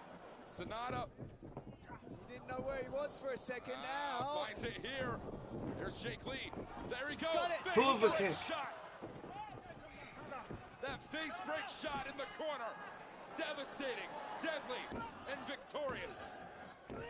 Dang. He definitely is a fan of The Undertaker, I can tell you that much. Using the choke slam, doing the arms cross. Well, you said last year, Sanada in the midst of the longest IWGP World Heavyweight Championship reign, and Jake Lee just beat the former IWGP World Heavyweight Champion under 5 minutes. Yeah, that was fast. ただいまの公式戦は4分57秒。ジェイク・リー選手 Wow, の勝利です。 4:57. Incredible. Jake Lee may be a cunning linguist in every single sense of the term, but is one hell of an athlete just the same. We'll keep an eye on him. A stark Undertaker's reminder my to favorite of anyone all who may time. have been Anyone in such taking inspiration heading from into him, this because year's this is G1 someone I'm going to Climax, keep an both eye at on home and for one reason or amongst another. The A Block roster.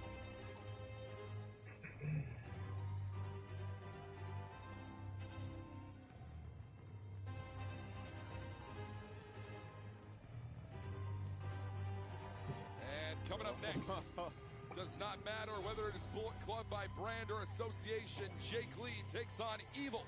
Block A coming up tomorrow live, this very ring, this very building. Tomorrow in Osaka. No, it isn't the American presidential election. It is indeed two different black-hearted politicians here in Osaka. Ain't that a shot to the ear?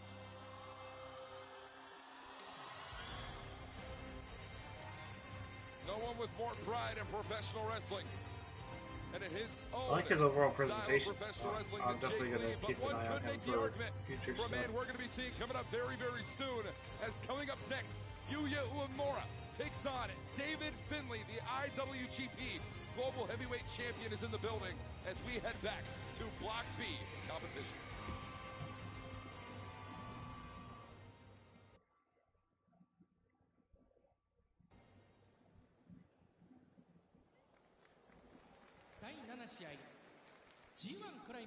Okay, so Yuya is officially like fully under. Because I remember he was in Impact for a while. Yuya was, I mean.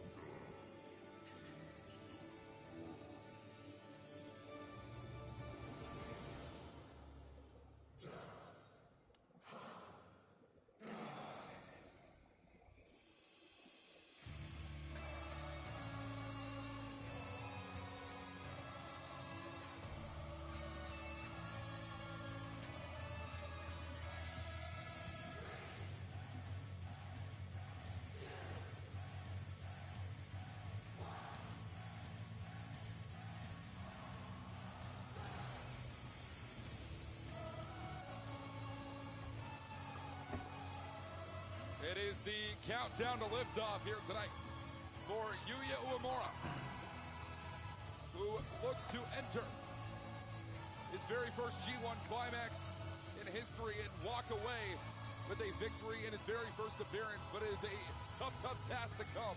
The form of the IWGP Global Heavyweight Champion, two-time over, first ever a title that was made in David Finlay's name and image. But Yuya Uemura believes that the name of Yuya Uemura should not only define professional wrestling, but the G1 Climax itself. That'll be proven tonight.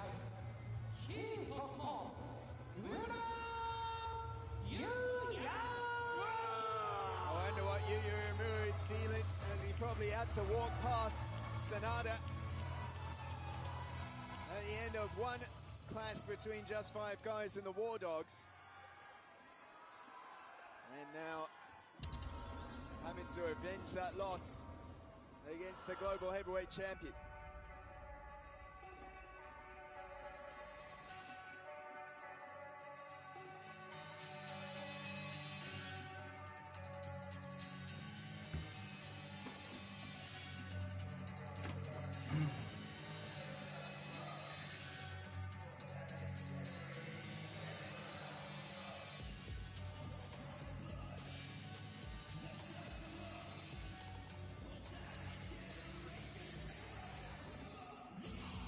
Talked before about our pal Chris Sampson's G1 pickers, overwhelming favourite in this match here for David Finlay, who also, as most of the fans have picked as the favourite to win B Block in G1 Climax 34. Is a very, very difficult man to argue against, especially when it comes to this Town Walker. 4-1 in singles matches in Osaka is David Finlay. Has not taken an L I'm going with here Finlay for this one. He was a young lion, that being to Switchblade Jay White. A lot of similarities, a lot of differences between David Finlay, but one comes in the form of this. Finlay has a ferocity and an edge that I'm not certain at this point in Yuya Uemura's career could very well be matched. But tonight, the IWGP Global Heavyweight Champion competes in what will be his third ever G1 Climax today. A record 10 points for David Finlay in last year's G1 33. You were right there, Chris Charlton. And you saw the rise David Finlay had throughout last year's tournament. Do you believe we are on a collision course to seeing the same thing, and it hasn't started already? Look, I mean, you think about the meteoric rise, year on year on year. 2 years ago, it was expect me. Last year, he was arrived, and now this year, I think is a hard man to bet against when it comes to the entire tournament, especially with good old bloody hands in his corner.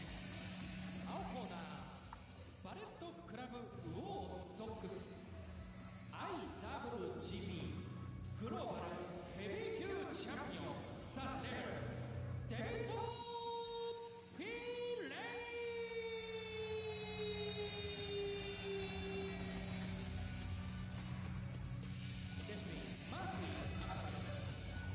It is day 77 in the reign of David Finlay, our third ever IWGP Global Heavyweight Champion, first ever at that as well.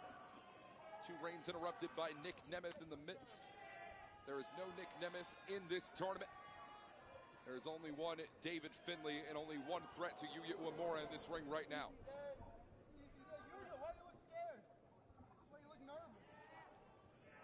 That's the thing, already David Finlay trying to play those mind games with his opponent. Very interesting calls for David Finlay to make. Ever vocal is David Finlay. Can't exactly say the same for Yuya Uemura. Looks to do his talking in the ring. Exactly right. And, you know, I mean, we had this conversation you and I did backstage before we came out here about how Yuya Uemura can... it's almost deceptive how his resting appearance makes him feel uncertain. But when the bell rings, there is nobody more together, in my opinion, in his generation than Yuya Uemura is. There's a lot of people that are willing to disagree with that, but Yuya Uemura could make a fan out of all of them here tonight. You mentioned yourself that Sport of Pro Wrestling Pick'em contest that is going down. Yuya Uemura, less than 15% of the picks amongst any of them. Not for the entirety of the tournament, rather for this specific match with David Finlay. I mean, there's no doubt it's a very difficult match purely because I think Uemura has that. I say it's very well-rounded because he has a vision, which is exactly what he's doing now. That vision takes him to that rear chin lock. Exactly. But he's stubborn in the way that he wrestles. He wants to wrestle a certain way, wants to win a certain way. And David Finlay is expert at taking you out of your comfort zone and making you wrestle his style of match. I definitely think there's a stubbornness to David Finlay just the same. Manifests in a different fashion. We're seeing that stubbornness right now from Finlay, paying off for Uemura, taking control with that left arm.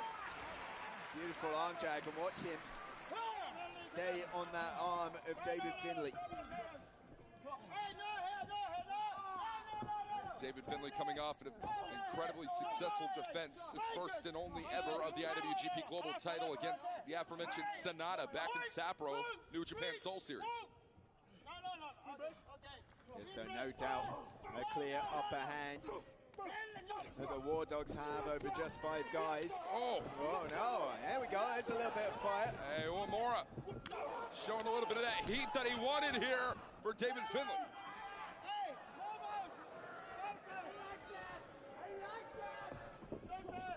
Ghetto says on the outside he likes that. Is he going to like this? Survey says maybe. David Finlay takes to Uemura. That is spine first into steel barricades.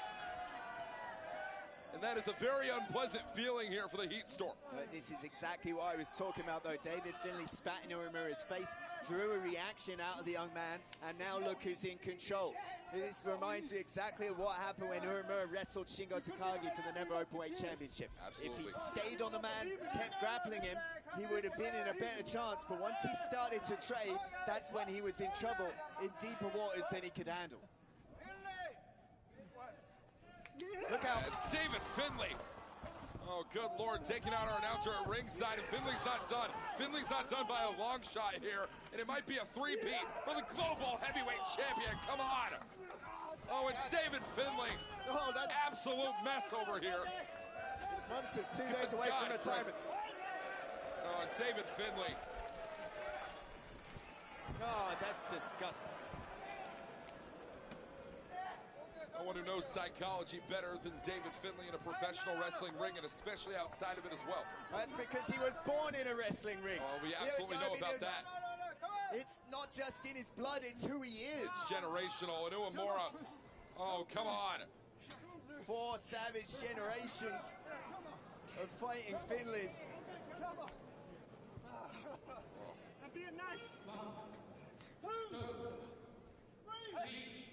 If this is nice, I'd hate to see the evil side of Finlay. Consistently devious in his attempts into the cover now.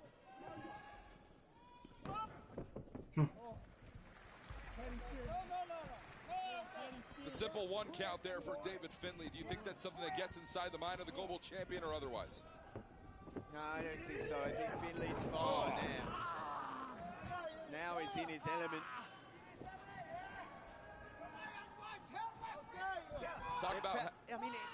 It took so long for that mean streak to come out of David Finlay. Yes. And we often talk about the story Jushin Liger told in the dojo. Said to his face, I was scared of your dad. I find you funny. He was a class clown for years. It was Ghetto that brought out that mean streak at David Finlay. Via the transitive property, is it going to be David Finlay that brings out that fire in Yuya Uemura? Or will that fire go out tonight? David Finlay tossing Uemura halfway across the ring. That's the strength of a future G1 winner right here. The cover, the victory, only 2.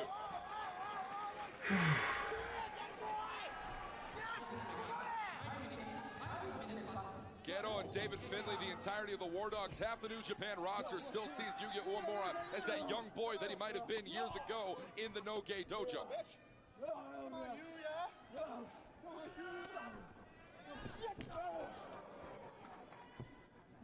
Those are hard shots. There's no way it doesn't hurt. There's no way that Finlay's showing it. To the throat. You want to be a top-level wrestler, wrestle like a top-level athlete. We'll see if Uemura can match that energy here. There's no doubt he's a top-level athlete, Walker. Bam. And now, this is it. This is it. He's got to stay true. When you can say in this tournament, Uemura, yes, he has to diversify, but he has to play to his strengths. And those strengths are in those arm bars, are in that style. Stumbled a little bit on that kip up, might be jamming that knee a little bit, has Uemura. As full steam ahead. Brought right back out, Bulldog flattens. 4th generation star in Finlay, cover here for Uemura, it's 2.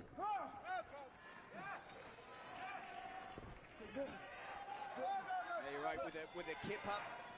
Just there, it's a case where Uemura, when he starts to feel himself, that's when he's at his own most danger, almost like it's his own worst enemy in a way. I think the canvas is his own worst enemy in a few seconds. And just like that delay, the delay causes here. David Finlay hard-headed. Marty Asami wants these men to bring it back to the canvas, but it's going to come back in a difficult way for Uemura. Superplex plants out Uemura. And Finley into the cover right here. 2.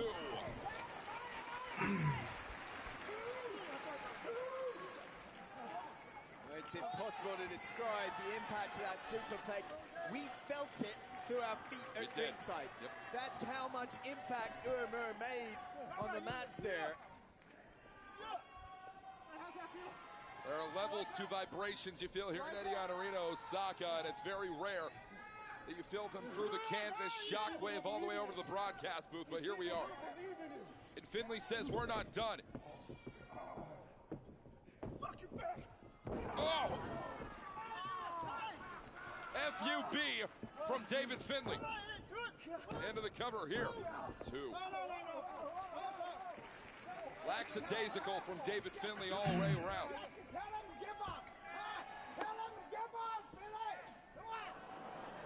Oh, it's spitting in the face. I mean, it's Hiromu Takahashi has got nothing to do with this contest. It's not a disrespect for Hiromu specifically, a disrespect for anyone anti-Bullet Club, anti-War Dogs, anti-Finley. It's disrespect for disrespect's sake, that's what it is.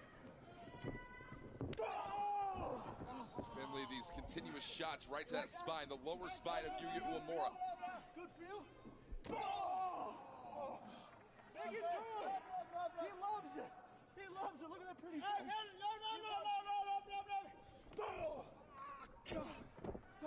And that grimace all too familiar on the face of Yuya Uemura. I think Finley is driven to, is feeling insulted, having to face Yuya Uemura. Look out! Wow. Hey, into the splash, into the cover. It's just 2. And changing that momentum, has to come back to his own level. Here does Finley. Big back body drop for Uemura.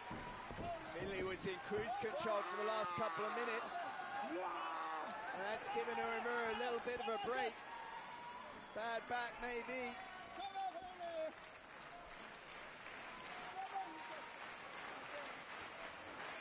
David Finley clutching at the lower spine. Uemura doing just the same.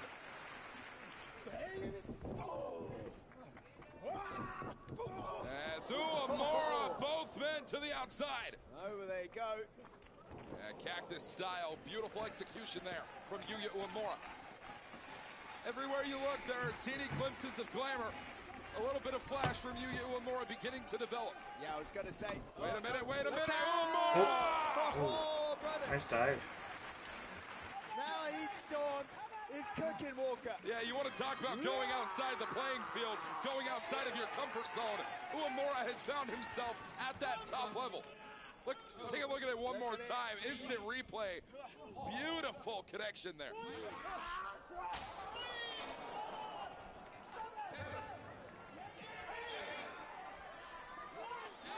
And Uemura. A count of 10 here. Referee Marty Asami. This one's still going here on the outside. This isn't that rigid adherence to his classical style, is it, Walker? Let's see if it pays off.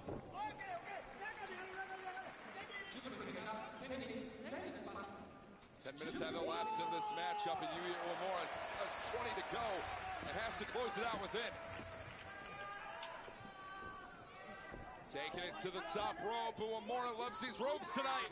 Big tomahawk chop. Steamboat style.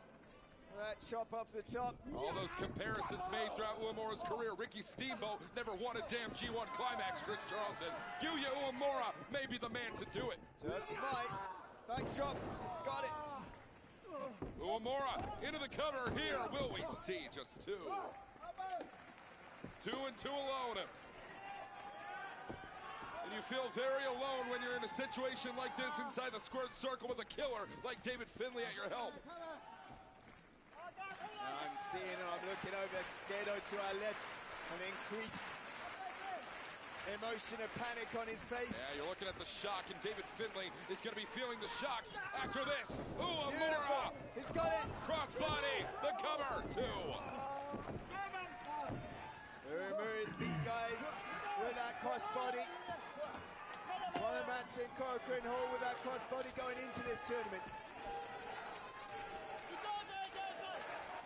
become the people. Will those people distract or drive, rather, Yuya Uemura forward? We'll find out here. One-set double underhook, butterfly suplex attempted. Here we go, popped up.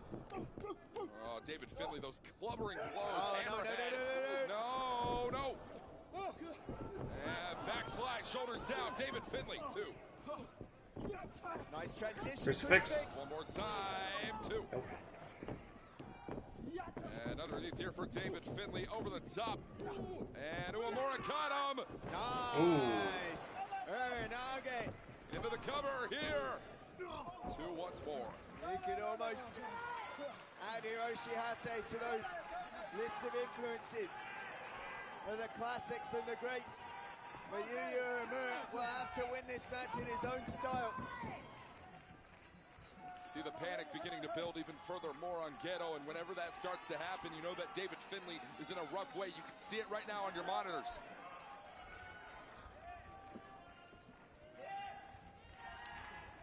So much talk about who's to lead the new generation. Will there be a new generation to lead?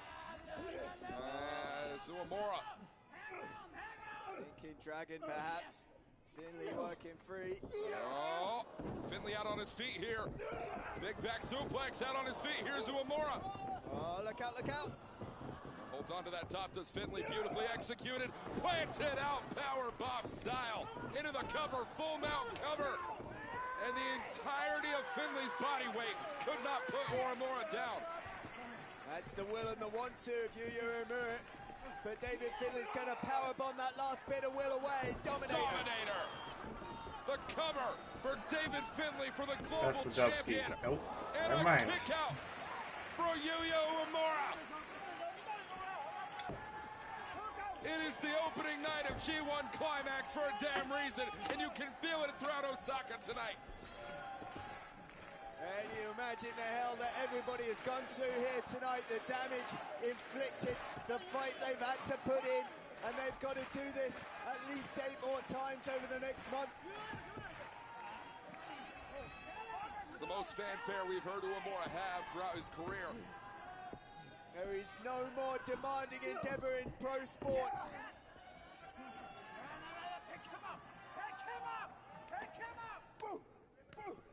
David Finlay has defeated Yuya Uemura before in singles action. Could do so once again tonight. No.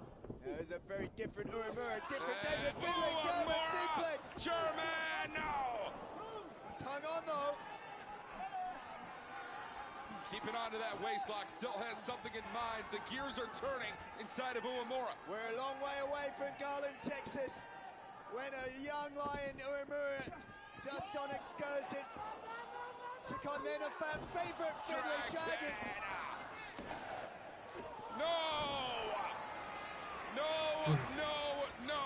There is still life in the body of David Finlay.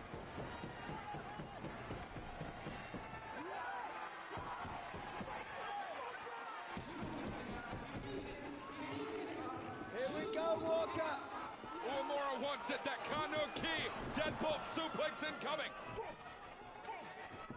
Osaka wants to see it. Finlay switches the grip. Yeah, David Finlay doesn't want to feel it, and you can't blame him for that whatsoever. Uemura, huge chop across that chest, does not distract from Finlay's mind. Oh, brother. Oh, what a shot. And Pele kick from Uemura. And the lariat from David Finlay.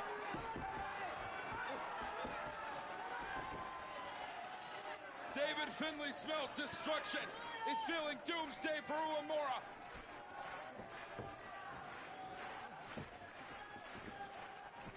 Oh, and now the switch is flipped. Oh, what a buckle bomb. And call it like you see it.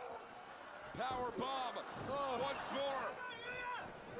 That was not instant replay, folks. That is the damn reality Yuya Uemura is living through. David Finlay. Got him. Yes! Oh, he got him.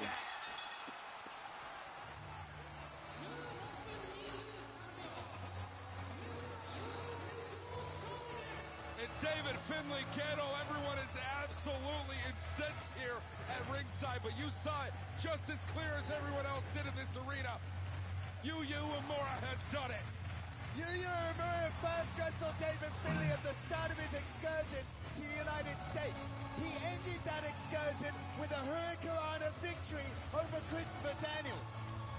And here tonight, he's used that same hole to take another huge step in his career with a win over the IWGP Global Champion.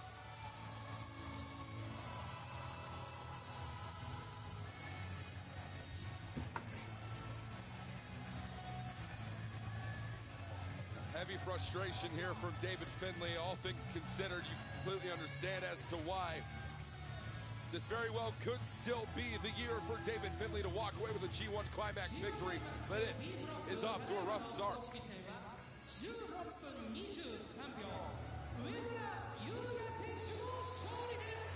Oh God, what an effort. And if you were a doubter of Yuya Uemura, I think you might have said he's arrived here tonight, certainly in the minds of about 5,000 people here in Osaka.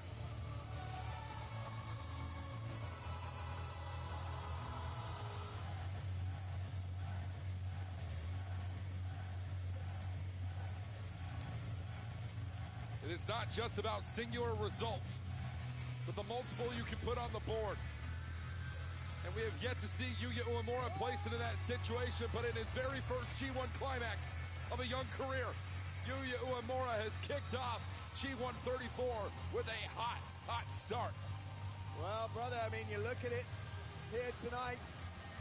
Colton Oleg, Callum Newman, Jake Lee, Yuya Uemura. It's been a hell of a night for the debutants, and we've still got another debutant in Konosuke Takeshita to come in our semi-main event later on.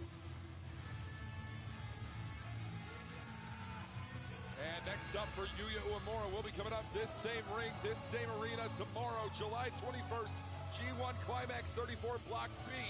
Yuya Uemura takes on Hiroki Goto, one-on-one. So many first-time singles matches throughout the evening, and we are about to take you to one more. Gabe Kidd takes on Evil, coming up right now.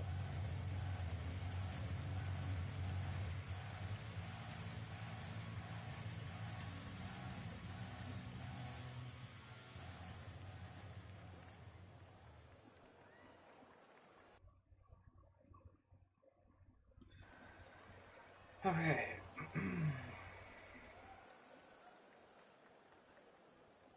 第8試合 G1 クライマックス A ブロック公式戦30分一本勝負を行 I います guess I'll go Gabe Kid. I don't know.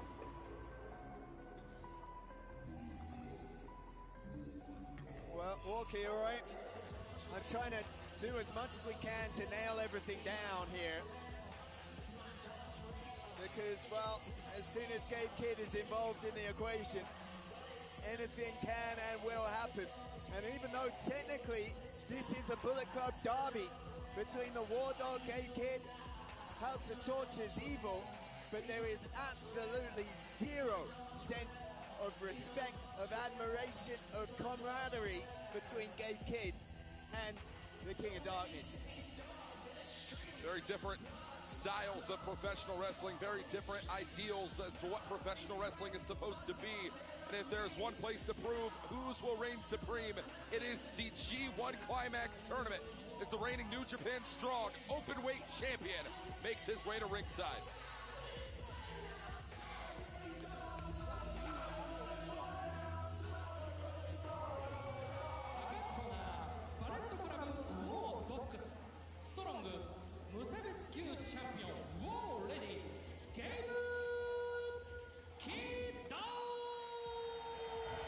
Entering his second G1 Climax in history. Last year, it was all about Rage Against the Machine. He didn't care about results. And you could almost say the same of Gabe Kidd, but the results have come. Strong Openweight champion. Beat Eddie Kingston. Beat Ultimo Guerrero just last week in San Jose. Now let's see how he deals with Evil.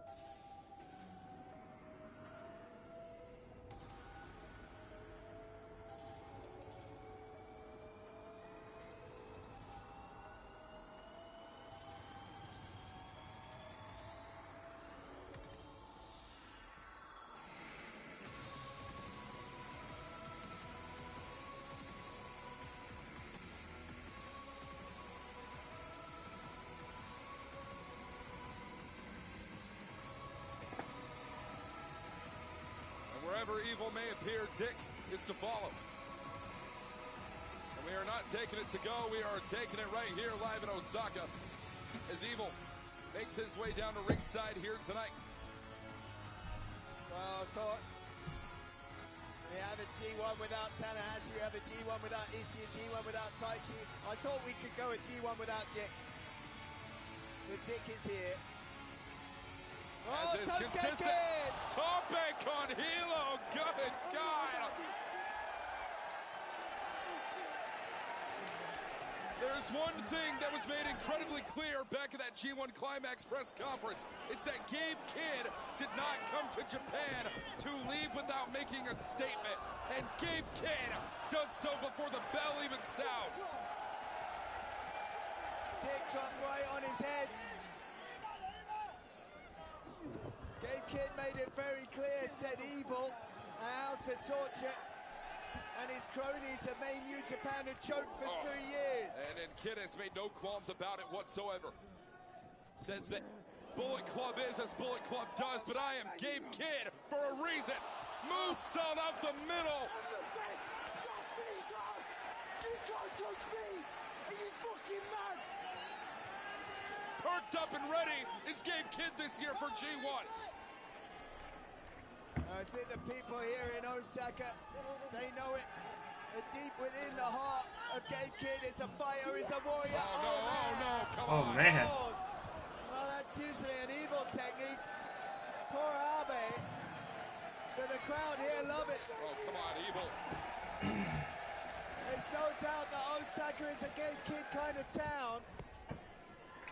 And this, well, I mean, the true anti-hero of professional wrestling, it feels like, is Gabe Kidd. We are entering a different territory here. I don't even believe we heard the bell sound, Chris. This is You're all right. pre-match action, and well, that means that there is no legality involved when it comes to hostile beatdowns. Evil and House of Torture, the Bullet Club War Dogs even, well aware of that fact. Say what you want about Gabe Kidd, but that's a man that has an absolute fire lit underneath him and can light it underneath anyone else he comes into contact with. No, they've got to get these people safe, Walker. They've got to get the people clear. Well, you got to give them what they want, too.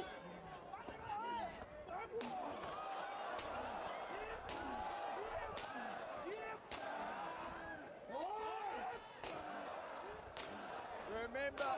Oh, man. Remember those shots delivered and felt between Gabe and Inoue in that steel cage match right here in February. Season 10 million people have seen worldwide up to now. That many shots. And that's what made Gabe Kidd a man in the eyes of these fans. You want to talk about Gabe Kidd battling it out throughout the outside in G1 competition. Remember last year, Gabe Kidd, Kaito Kiyomiya, the way that changed Gabe Kidd's career going into Pro Wrestling Noah, competing for the GHC heavyweight title. And despite not winning that title on that night, Chris, there is a different side of Gabe Kidd that we have seen ever since. What in the world is he thinking? I don't think he knows. He definitely doesn't know. And there's a man with some good-ass cardio. Gabe Kidd is going on a run. Brother. Holy. Ouch. Damn. Evil might have just knocked out what little sense Gabe Kidd had in him.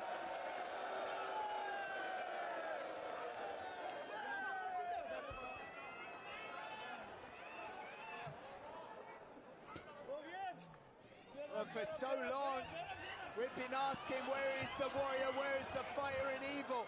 And we're going to have to see it tonight. It's got to be brought out one way or another.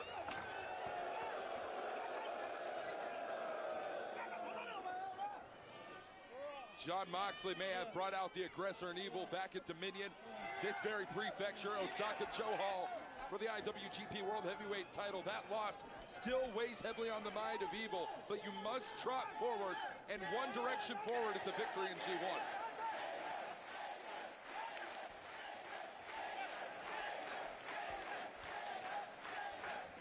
All the reactions we have heard tonight here in Osaka, and it feels like the loudest has been for Gabe Kidd. And it's truly a shifting, a changing of the guard. You recognize it as such because of it. Now, I mean, the bell is rung, I guess. Marty Asami says, well, we've got one guy in the ring. It's enough for Marty. It's good. And if it's enough for Marty, it's going to be enough for us. The bell is sounded. We are officially underway. That's pretty much his rules for when it's time to... Yeah, the match never began. Well, we've got one guy here. That'll do.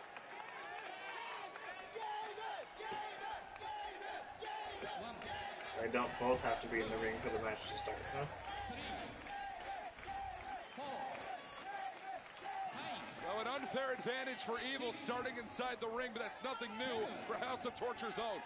Evil's trying to do all he can with the time he has. He's taken off the corner pad in the ring. I don't think Gabe will care all that much.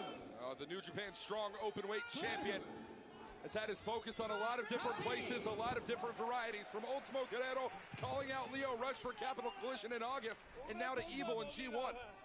There's no doubt Gabe Kidd is not afraid of hostile territory. That's why he went to fight Kaito Kiyomiya in Noah. That's why he fought Ultimo Guerrero in Fantastica Mania in a very Latino crowd. That's why he's going to fight Lio Rush and Lio Rush's home crowd in DC. Oh, and right to that exposed turnbuckle. No padding there. Evil removed that just moments ago, and Gabe Kidd, that pain shooting straight down the center of the spine.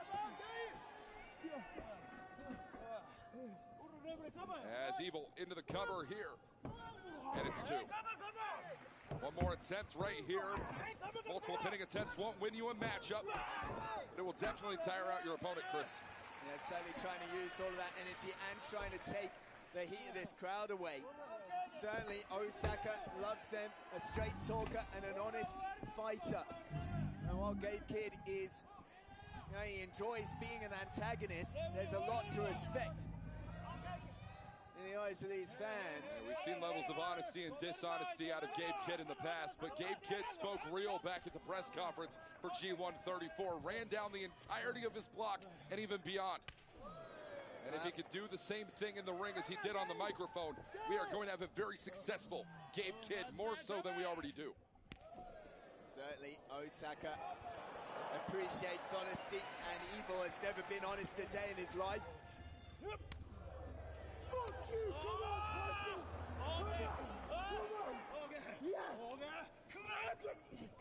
Oh, and right to the eyes, the pump fake for Evil. And no honesty in the eyes of House of Torture.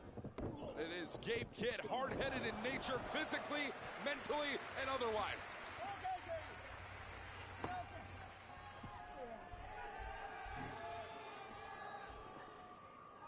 This is the first time in a long time, isn't it, Walker? We've had to see Evil wrestle in a completely clean one-on-one situation. Dick is lying limp on the floor in front of us. Has been since before the bell rang. Shibata-esque cross of the legs, the sit-up for Gabe Kidd, straight out of the LA dojo.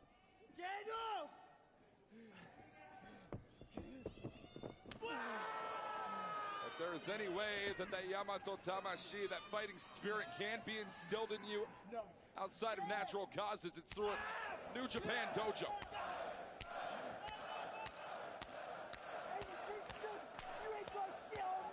And look at this from Gabe Kidd. Oh! Machine gun chops to Evil. Talks down to Eddie Kingston, who sits on the injured reserve list. Says, you want to talk down to me? Let's try this on for size. Talks down.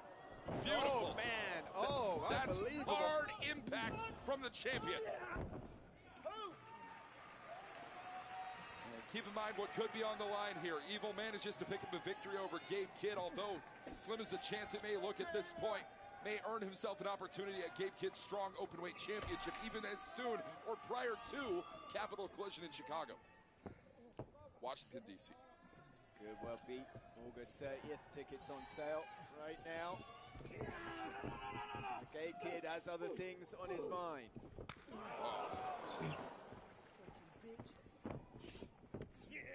The Retired Wrestlers Fund does not mind running that mouth. Yeah, getting filled up tonight. Yeah, can't run a little bit faster though. Evil, massive stomp right through that chest. I haven't seen that out of Evil.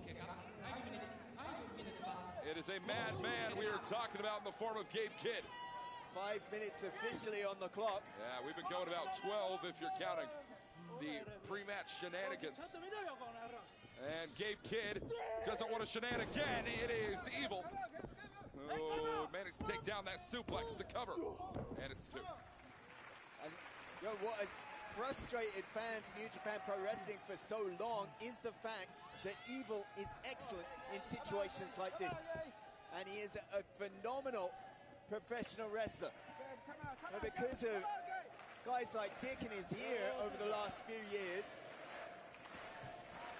he has done pretty much everything to obfuscate that fact. Even in the press conference said, I'll be happy having the worst match every single night. And not just I'll be happy, you should expect the worst match every night from Evil. And honesty may be the best policy. And as we established, not at the forefront, bam, big lariat follows in for Gabe Kidd. Off the ropes, follows through one more time underneath. And only one man can survive. Oh, and Evil follows through with the lariat. Damn.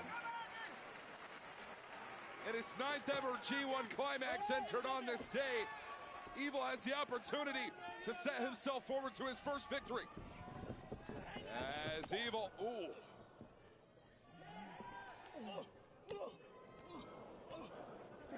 north and south shots here for Gabe Kidd. Right and left. Look out. As misdirection, got him. Cover. Cover right here. And Gabe Kidd. Gabe Kidd is hulking up. There's a spirit that burns in that body brighter than any other. Gabe Kidd is not afraid of fighting dirty. Antagonism on full display. And a dangerous, dangerous backdrop. Gabe Kidd cinches in on that cover, hook of the inner leg, and it's 2. Nearly every single match on this card has felt like a main event. This is the New Japan Pro Wrestling that people have come to love and know. And in a way, Walker, this is a kind of, I don't want to say it in case I jinx it, but this is a side of Evil we've seen in this match so far that we haven't seen in a long, long time. And that is a call that a lot of people have been hoping for, maybe a little bit. But now, look, yeah. No. There's that Evil we know and hate. Oh, no. Oh. One of those eyes gouged, and Evil instead knocked his around, and Marty Asami, hold on. Got him. That time. Stop doing it. Third time's a charm. Fisherman up. No. What a magic killer. And Gabe Kidd with the brain buster. It feels every time Evil going back to those old crutches. And every time Gabe Kidd saying, no, not tonight. Not with me, sunshine. As Gabe Kidd rebound into the lariat. And it's 2 on still them. not enough. Gabe Kidd will need to drill a hole through Evil, drill a hole into the canvas to walk away with the win here tonight.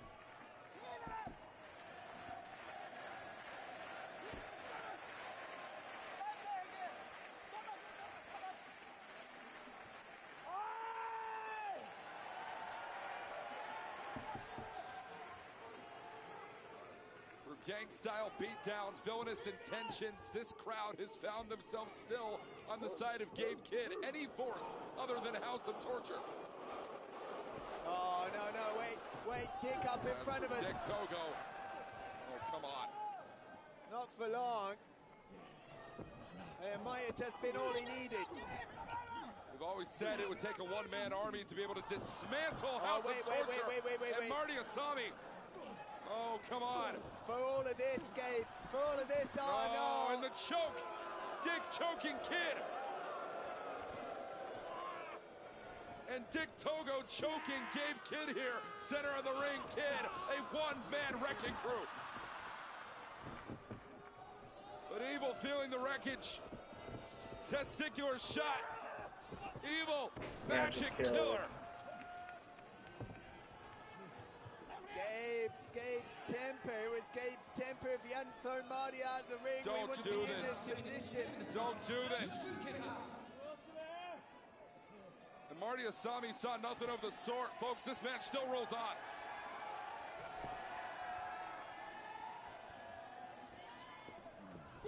And now Evil connects.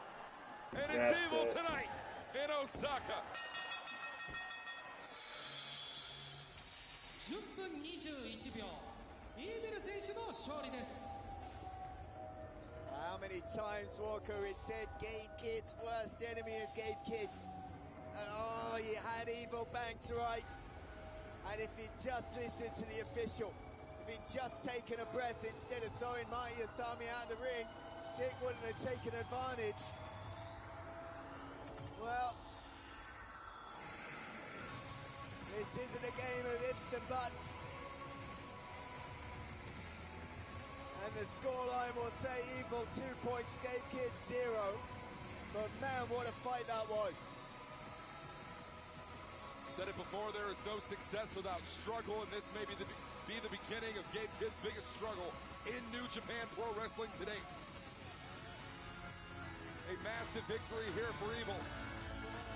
Considers this year's G1 Climax 34 a foregone conclusion.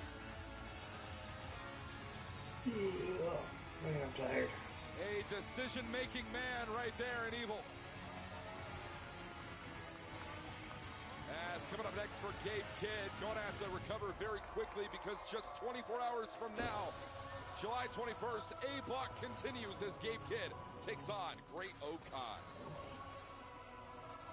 And coming up next for Evil, Evil takes on Jake Lee. Both men 2 points apiece. Only one will advance to 4. Coming up tomorrow, live in Osaka. And speaking of coming up live in Osaka, it's time for semi-main event. Yota Tsuji, Konosuke Takeshita, one-on-one.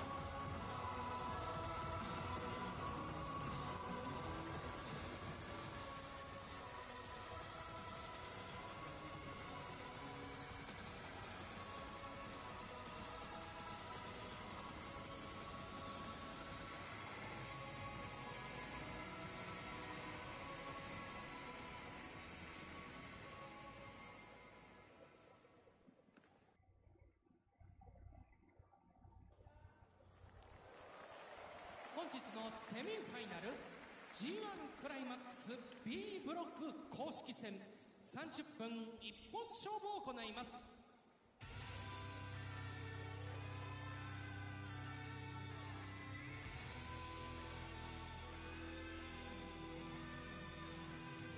I'm gonna go with Takeshita just because, you know, I know him better because I watch AEW more routinely than I watch New Japan.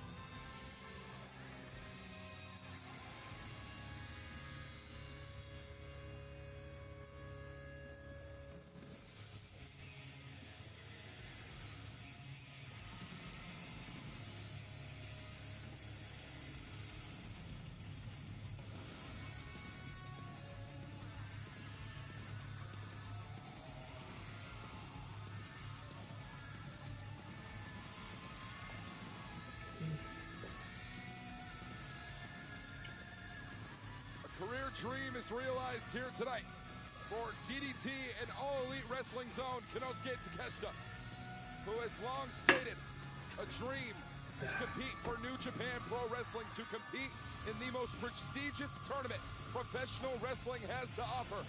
And with all due respect to the Continental Classic, Konosuke Takeshita makes that claim, makes that dream come true here tonight, and has a tough opponent in his opening contest. But Chris, it is one thing to dream it, it is another to achieve within it.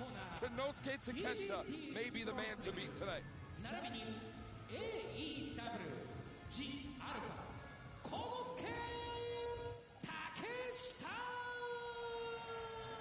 This would be the place to do it. His hometown of Osaka. Against mighty, formidable opposition.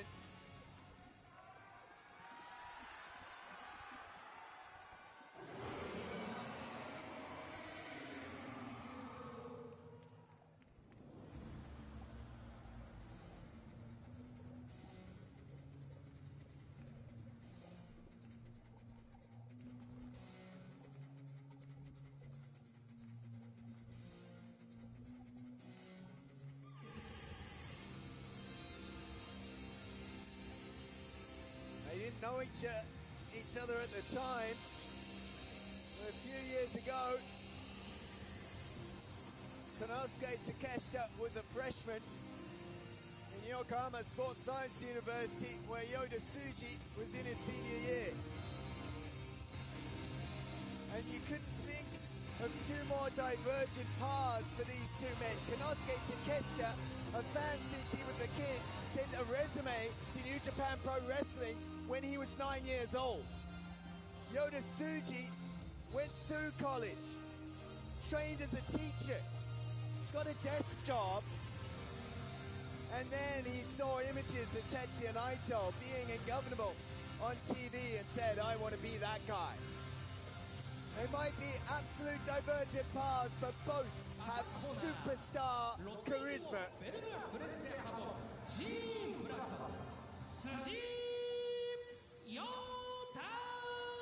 And both, no doubt, are the leaders of this generation of professional wrestling. But who will be the one guy in G1 competition? We're about to find out.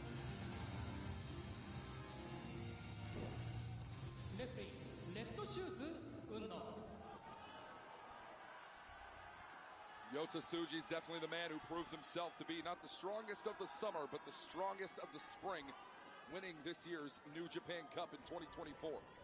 Nobody has ever won the New Japan Cup and the G1 Climax in the same calendar year. The chance for Yota Tsuji to do something nobody has done before, and that is a position that Konosuke Takeshita is familiar with as well.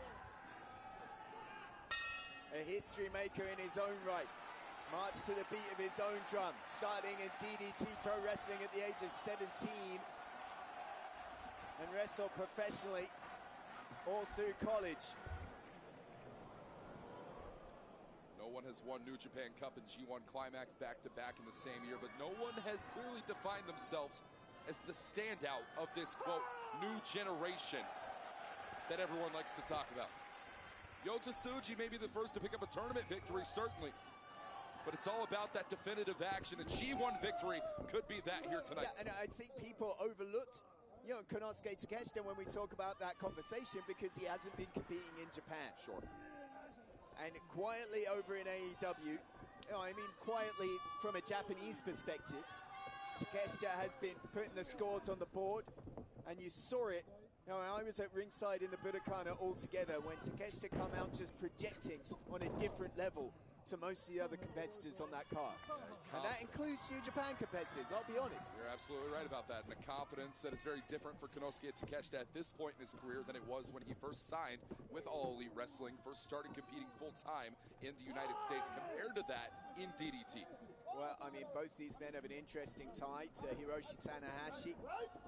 Konosuke Takeshita wrestled Tanahashi at a DDT event when he was just 19 years old. Oh man! And he was green as grass. And Tanahashi would said, you know, basically called the kid an amateur in DDT, a mud show promotion back in the day. And that was something Takeshita took very gravely to heart, and he's going to express all those frustrations against the man who used to be Tanahashi's attendant. Such a proud representative of DDT Pro Wrestling is Konosuke Takeshita, a five-time KOD Openweight champion. Over 19 defenses of that KOD Openweight title. As that collar and elbow here now transitions out, Konosuke Takeshita wants to prove himself to be the stronger of these two athletes. Who do you find to have the physical prowess more so in this match between the two? I think you look at the, oh man, you look at the physical edge, and I would give it slightly, of course, in terms of height, in terms of frame, to Takeshita.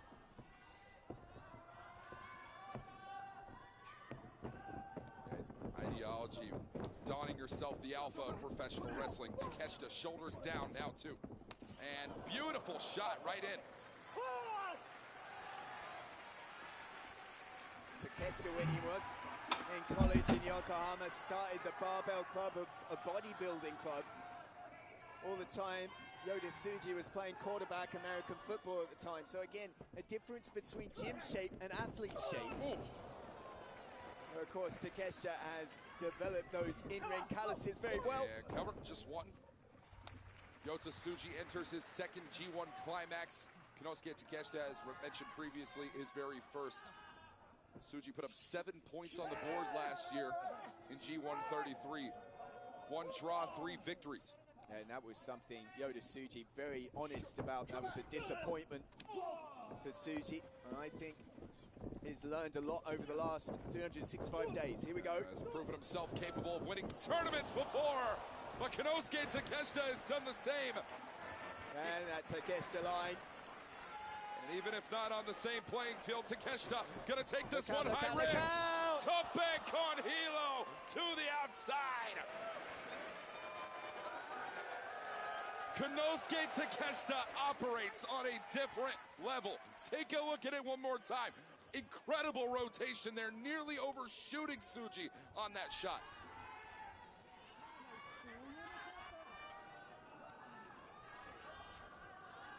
Takeshita, a generational athlete, as referred to by good pal of yours, Don Callis.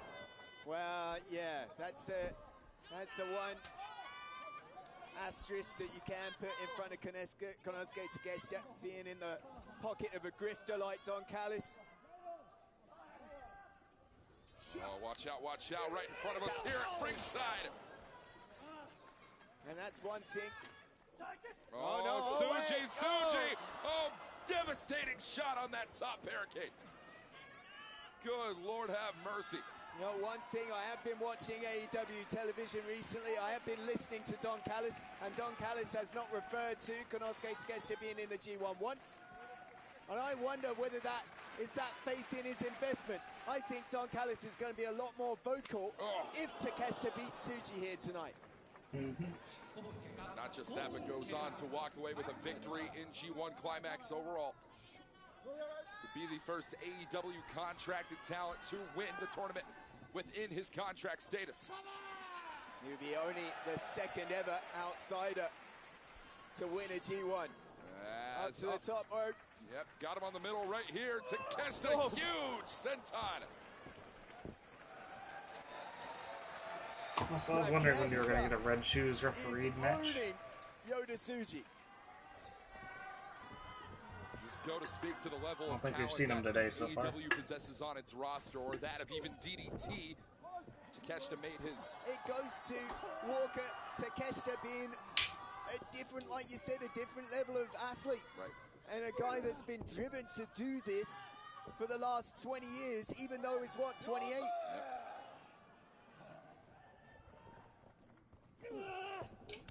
That resume at 9 years old, finally accepted here tonight for Konosuke Takeshita. The hire-on process has begun.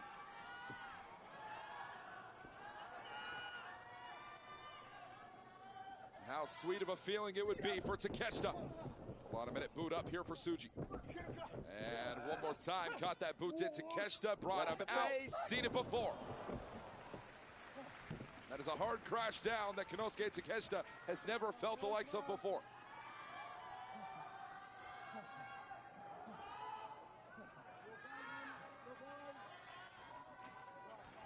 Certainly, I think Yota Tsuji's offensive versatility is to his advantage. Takeshita has never seen a Yota Tsuji match before. And Yoda's ability to attack at lots of different angles is something he's going to have to use. Oh, and here's a high angle. Yep.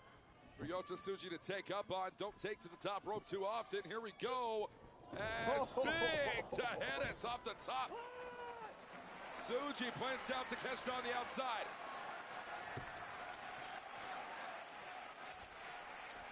And there's a sea of people tonight in Osaka prepared for this. Tsuji, Tope Tornillo to the outside. Tsuji delivering a receipt for that tope early on. Like a freight train unleashed, going completely off the rails tonight is Yota Tsuji.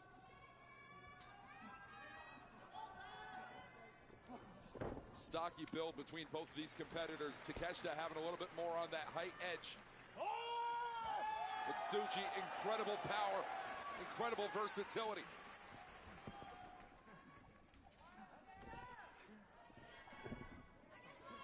donned in gold and attempts to win some in this tournament going forward. As Takeshita, kiss of death right there. And Tsuji. Nice. Driving all the air out of the alpha. A huge double knee gut buster, folded in half right here for Tsuji. Kick Great out, stack. maintains control. Yeah. This is what you like to see, Chris. And look at the smile on his face as he says, well, you might have done great things in AEW, but as far as New Japan Pro Wrestling goes, you're a young lion. And that's where that Boston Crab is coming from. That smile on the face ever present on Yota Tsuji, not as much so on Konosuke Takeshita. Tries to hop his way, but still brought back right down to the middle. And Takeshita will do everything in his power to try and rotate out of this maneuver or find himself in a perilous spot. Even more painful. Look at this. And Takeshita may slip his way through those legs. Those legs of Tsuji paying off in good use.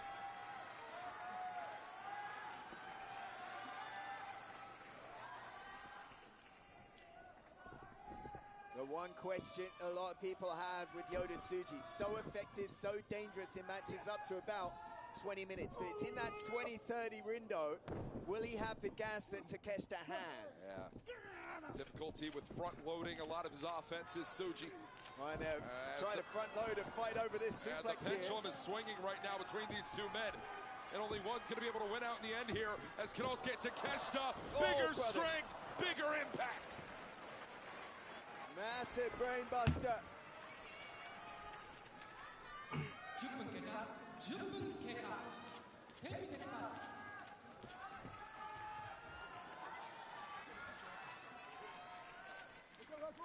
Only 10 minutes into this matchup, and some people might be seeing that Yota Tsuji is running a little bit on his fumes right now. There's certainly a lot of that gas driven out of him on the impact of that brainbuster. Can slow any athlete.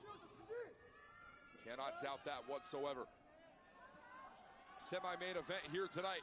Live our opening night of G1 Climax 34. Takeshita full speed ahead.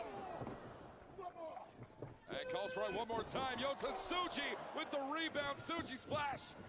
Oh, here we go! Oh, he got the knee! The Akiyama knee! The knee from Takeshita. Could set in right here. What's the German? Perfect. Oh! The knee Not quite enough. taught by Jun Akiyama himself. And his college dissertation was on the art of the German suplex. Takeshita taking Tsuji to school here.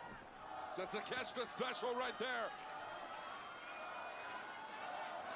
And that power drive knee couldn't get the job done. The German suplex could not get the job done, but this very well can.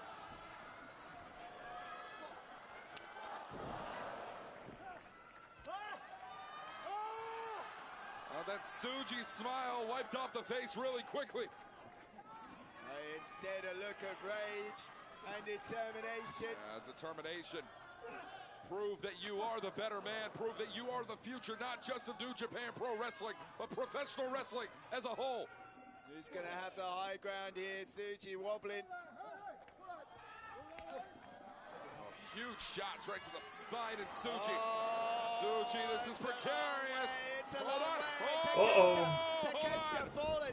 Takeshita fell off the top rope, but he might have hurt his knee badly. Oh, this is bad news. Possible distension. Oh, distending that knee, and now Takeshita bringing it back up to that top rope. Oh, what a shot. Oh, what a shot. And again. God. Again, it's such a dangerous tightrope walk. What is this? Takeshita, Tsuji, watch out, watch out! Spanish fly! Tsuji, the cover! No! Still retaining some tricks betrayed from that CMLL excursion. And will have to pull out every single tool in the playbook to pick up a victory over his one of the best. biggest tool, Walker, is distance. That's the distance he's got right now. And that's the distance to the G-Blaster. The distance could close right here. 3-point stance. Gino. Takeshita. German suplex. Watch out for Yota Tsuji. Poison Rana. And now the distance again. Power drive denied. Here we go. Oh, what an exchange. This is the T1 Climax. And you can feel it reverberate even through your television screens. New Japan Pro Wrestling at its finest here tonight. And for 30 more days, and for 90 days, and for many, many years to come, this is New Japan Pro Wrestling.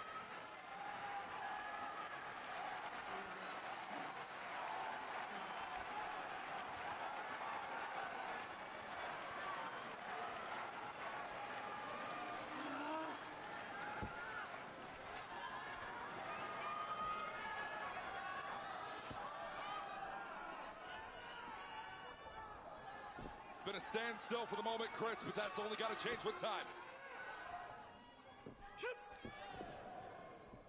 And now the test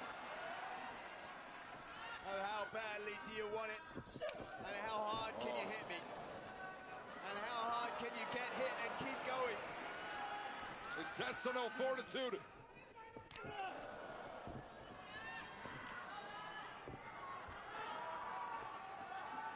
Call it what you will, fighting spirit. Oh my God! And Tsuji's out. Tsuji's out on his knees. It has been 15 minutes of some of the hardest hitting action we have seen all night. That covers an awful lot of ground. There's not much more ground to cover for Konosuke Takeshita, who's telling Red Shoes that Tsuji is out. It very well could be. It very well could be. Tsuji's still stirring, but only for moments' time. But dead weight or not, Takeshita will lift you. And it could be here, and it could be now. Blue, no. Blue Thunder Bomb, but Got him. No. Kisanora. Roll for victory roll. Tsuji, Takeshita.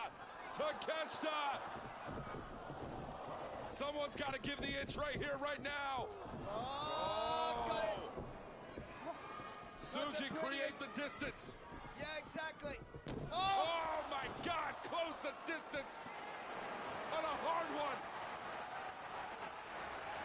I nearly said something that would have gotten us thrown off the air.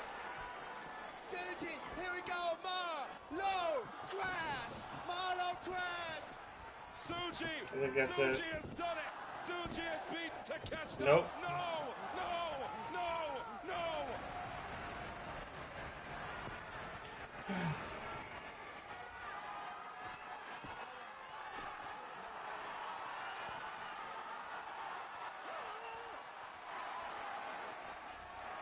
To kick off G1 Climax in a way that only Yota Tsuji can.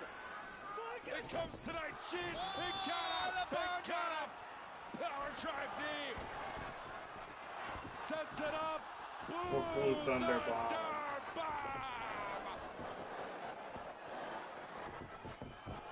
Takeshita That'll do planting it. dead to rights, the cover, the win.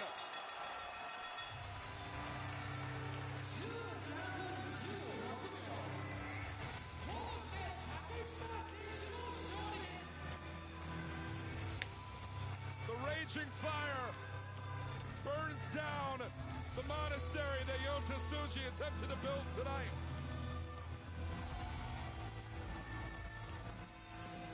Alright, so that just means you got one match left. It'd be like Naito versus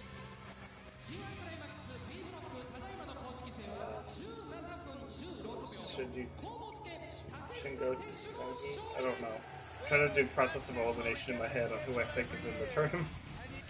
Even though I haven't seen. And you circle them on the calendar, and you say, well, that's going to be something to look for. That, what we just witnessed, was everything you could have asked for and more. And Konosuke Takeshita has bested Yoda Tsuji to start G1 Climax 34. While Konosuke Takeshita may have a few more days off to rest than other members of B Block, does not matter. Takeshita, Jeff Cobb, July 23rd, night 3, 1-on-1. Yeah, Takeshita's not resting though. He's going all the way back to Tokyo to wrestle for his own promotion, DDT, and he wants to represent DDT and AEW as a G1 trophy winner. And coming up next for Yota Tsuji, a hard loss leads to a match against a man he faced off against very recently in singles action. Yota Tsuji, David Finlay, 1-on-1.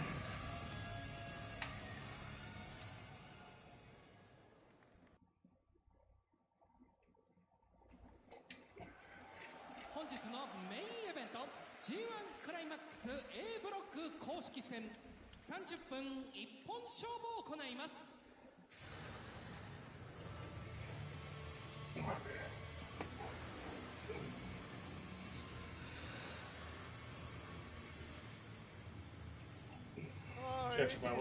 Only the opening night at G1 Climax 34, and we're not done yet. And all los ingobernables here upon main event here tonight. And a match we have seen only once before, right here in Osaka. In 2019, Tetsuya Naito bested Shingo Takagi. I can't believe I actually got it right on my prediction though. Well, it's not really a prediction, I'm trying to remember who hasn't competed yet, essentially. Animal Hamaguchi gym. And time again, Animal Hamaguchi would have Shingo Takagi and Tetsuya Naito spar. And time again, Naito tells it he was always better than the Dragon. And the Dragon says otherwise, he'll say otherwise in our main event.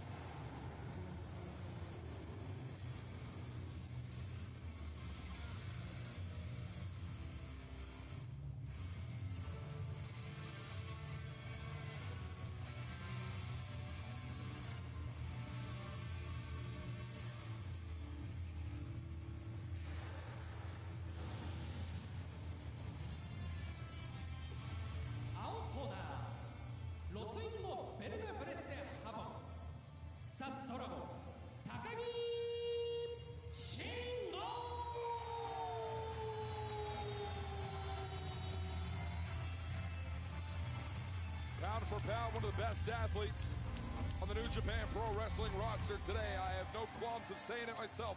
Shingo Takagi very well could be the man to beat in G1 action.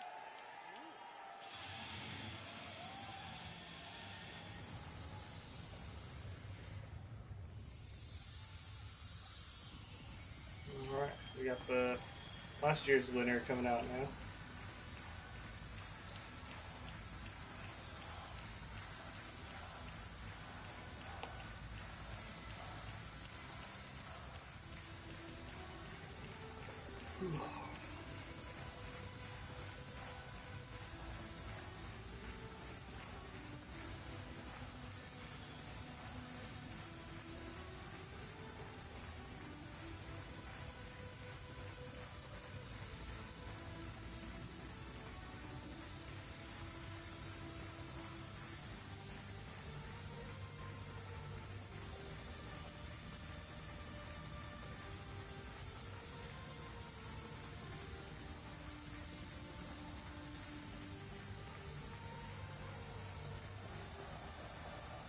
Who enters Osaka Edion Arena tonight.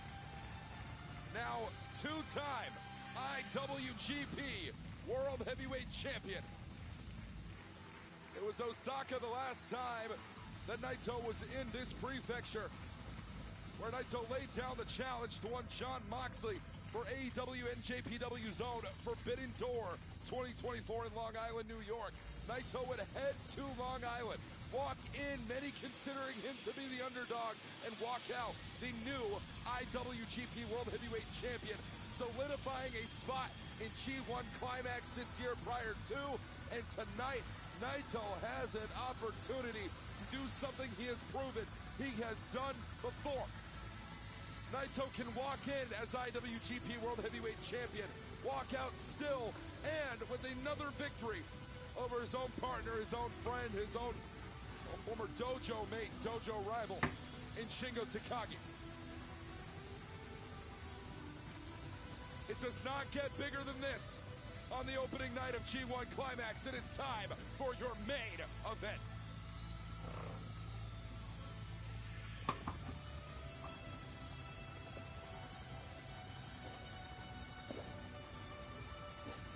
Anybody watching the same day, I will be live streaming for TNA Slammiversary this evening as well.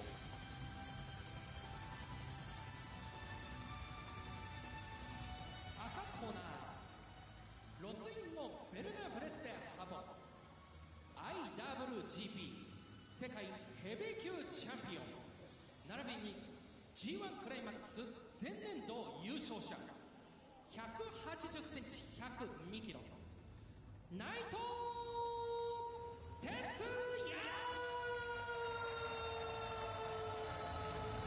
Since the year 2000 as the top champion in New Japan Pro Wrestling, won the G1 Climax, Kensuke Sasaki, the IWGP Heavyweight Champ. レッドシューズ運の It feels, and yes, that blip when that championship was in the hands of John Moxley notwithstanding, it feels like Tetsuya Naito finally, at this, I mean, I think we can address the elephant in the room, this late stage of his career, getting the run as the guy he never quite had up to now.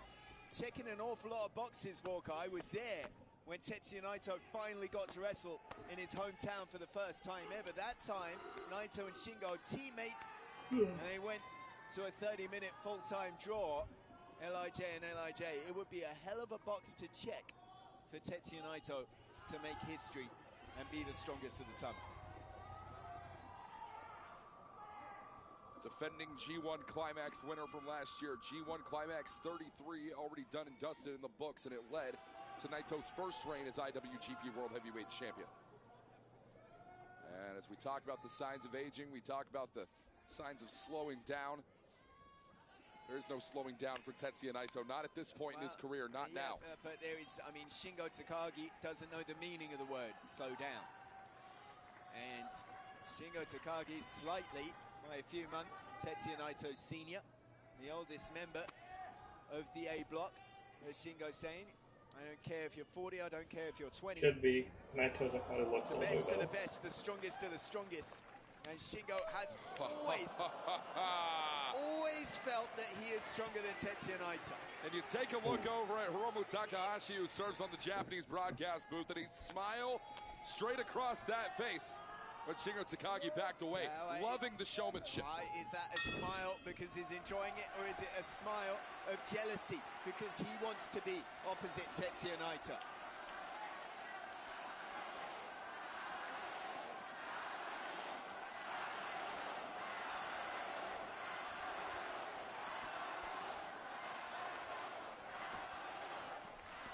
We'll let the official judge be Red Shoes, you know, and I'm even gonna say Naito.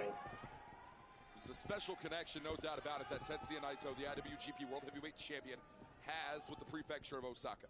Yeah, that's true. I mean, of course, as we said earlier on, it was the fans Yeah, actually, that I don't saw really that care who Naito wins, wasn't I just being feel like true it's to gonna be himself Naito. back in the day. They booed him out the building here when he wrestled Tomohiro Ishii, and a few years later on, I mean, they prompted, in a way, Naito to go to Mexico, to tap into that ungovernable side of him. But this part of the world also very closely connected to Shingo Takagi, because after Animal Hamaguchi's gym, Naito went into the New Japan dojo system, but Shingo went a different route through Dragon Gate, which based themselves out of Kobe, just down the road. Shingo has wrestled here extensively over the course of his career as well. It was 5 years ago, nearly August 4th, 2019, the first time and only time these two have faced off in singles action. Night 14, G1 Climax 29. This very building, mind you, Edion Arena, Osaka. And they went 27-15, so strap yourself in. This might go nearer the time limit here as Shingo Swatsue takes a hold. 23-11-2 in this town, which says how many singles matches Shingo has had. Naito, to his credit as well, 19-17. Very experienced here. Shingo Takagi and Tetsuya Naito go tit for tat. Ever the stronger is Shingo Takagi. Leapfrog over and sought out that hip toss. Naito has done it before, and Shingo has scouted it in the past. So many tricks of the trade these two men have learned since their time at the Animo Hamaguchi Dojo alongside each other. As Naito as misdirection, here's Shingo Takagi up and underneath, wants that pumping bomber as early as he can find it. But it is all tranquilo. Yeah, massive senton, gonna knock the tranquilo right out of Tetsuya Naito. Yeah, no siento for Shingo Takagi. Bless you.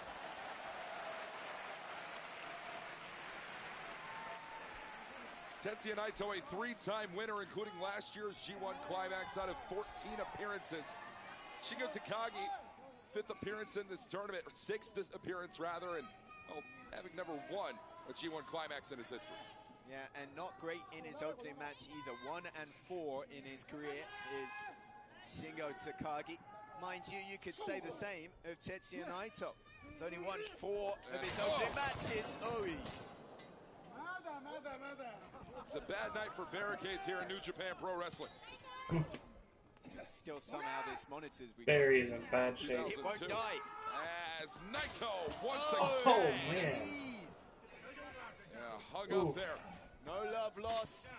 They say steel sharpens steel. Iron Tetsuya sharpens Naito would iron. expect nothing less. Nor would Shingo. No love lost.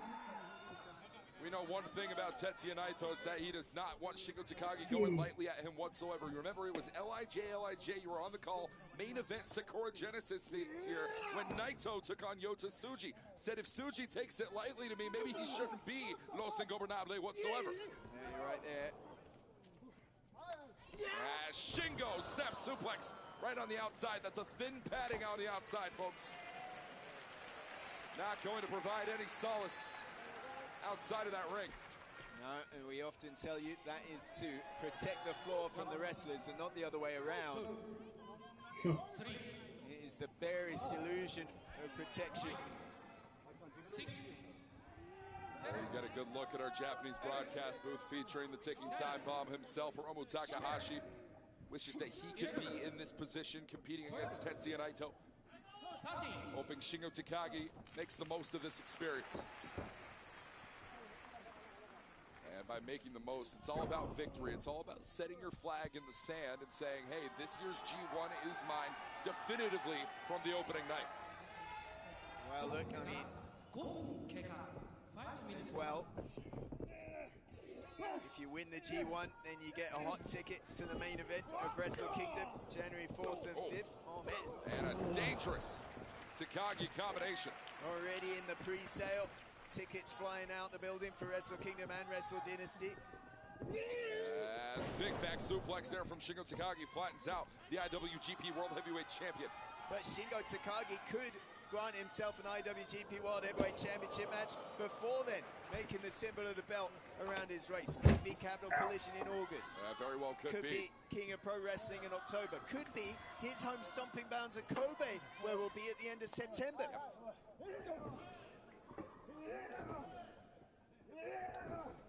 Shingo Takagi has been there before, has climbed that mountain as IWGP World Heavyweight Champion in the past. And was, I would say, the best wrestler in the world at that time. Some might say still, but you got to have the hardware to prove it. Shingo Takagi up and down, big high angle with the suplex. Oh, what's this now? Great stack there. Yeah, but stack up, screw him up. Here we go. Step over Takagi face lock. I think that's the Shingo Takagi face lock, Walker. I'll have you know.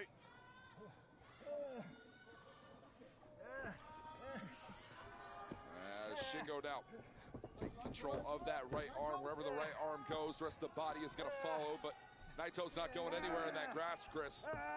Tetsuya Naito likes to throw. We've seen so many times those hammer elbows to the neck. And Shingo Takagi, a man who's definitely got a sore neck. I think he wants to prevent that, a preventative measure for Takagi there a little bit.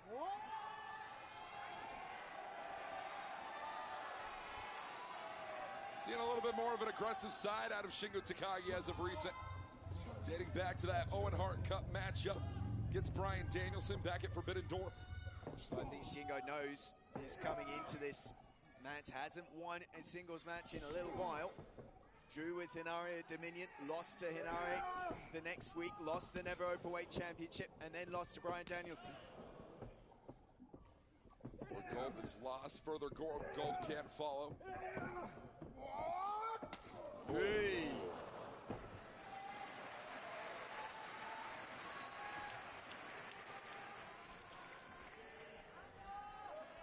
And let's make no bones about it. Tetsuya Naito, it wasn't exactly a crispy, clean, smooth ride to winning that World Heavyweight Championship back. Not at all. It was a bumpy one. And I think Shingo thinks Tetsuya Naito is more beatable in 24 than he was in 19.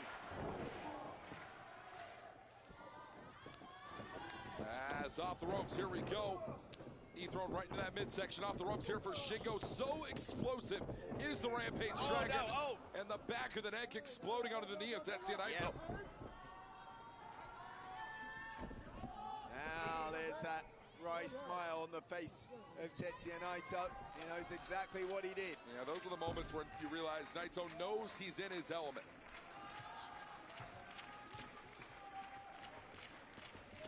El Ingobernable himself. 10th ever IWGP World Champion. Very well could become a 4-time winner of G1 Climax should this go his way. Big drop kick right to the spine. Talk about the damage to the neck. And once again, Naito immediately following through with that back elbow.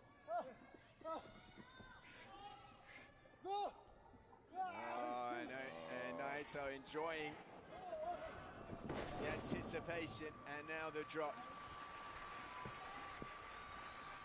Nothing more nerve-wracking than the anticipation and the cover, tranquilo cover, too. And it speaks to Tetsuya Naito enjoying moments like these. We talked about it. Tetsuya Naito, an addict of a sort, addicted to the spotlight. How Chris Sampson points out, this is Tetsuya Naito's 72nd match in 2024. Oh. He's putting in the work, and now he's putting in the work on Shingo Takagi. Tetsuya Naito going at it full time, full ride here.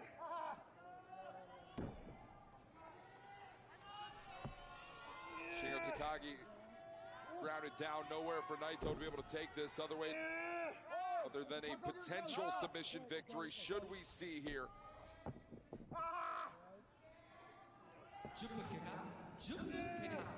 Shingo tries, he might trying to will his way to that bottom rope.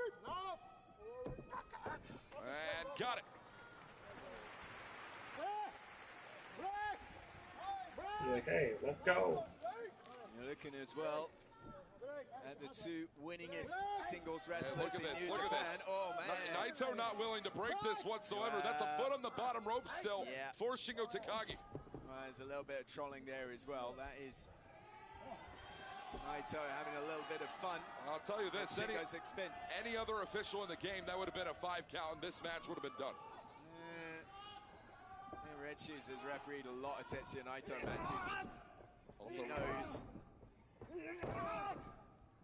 Recognizes how definitive this victory must be for either of these men. Shingo Takagi wants that victory back from 2019's G1 Climax. Gloria, perhaps. Shingo Takagi says no. And up went for that bumping bomber. Out of the way, here we go. And Tornado DDT attempted, but Shingo grounding himself out. Naito got the whirlwind going and throws himself out of loop.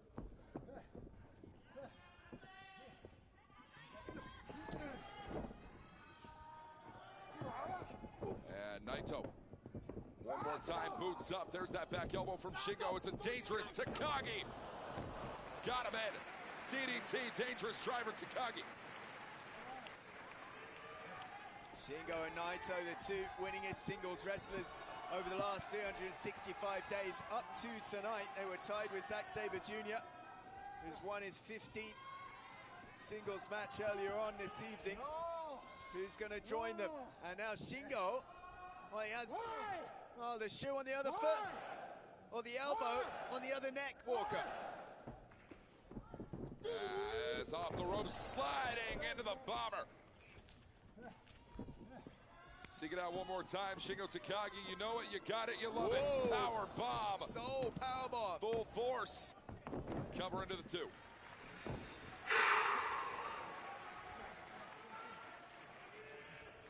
Feeling of reservation almost from both of these men. It's not a frenetic pace. And we could very well still be in the feeling out process here between these two.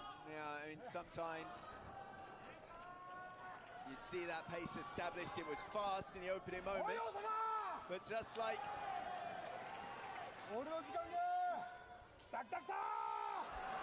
right here, I think we're going to see a change in gears. I wouldn't be surprised if they went for a draw on this one. 8 o'clock is tea time in Osaka. The fashion which Shingo Takagi can switch these levels is otherworldly. Naito's trying to shit on his hand. Coming, gets down low and wide. Unprecedented levels of cerebral combat. Okay, never mind. And made in Japan. One more time. Not going to happen. Arm drag out for Tetsuya Naito. Up, down. There's that drop. And step up into Gary. Has Shingo Takagi rocked for just a moment. Oh, rarely seen. Gloria. Gloria got it. Gloria into the cover here on Shingo 2.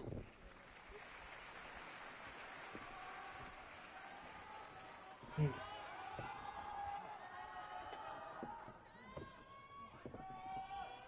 Naito wanted to ring up for that Destino, and Shingo Takagi had that scouted better than anyone else ever could.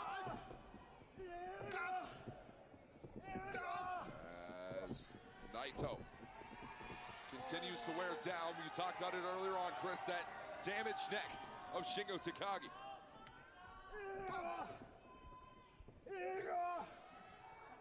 And if it was feeling fine before, it damn sure is not now. And not only that, but he has Shingo in a dangerous, dangerous spot. Esperanza, usually so key on the way to Destino. Yes, Esperanza. Sought, sealed, and delivered. From El Gobernable tonight, RIWGP World Heavyweight Champion.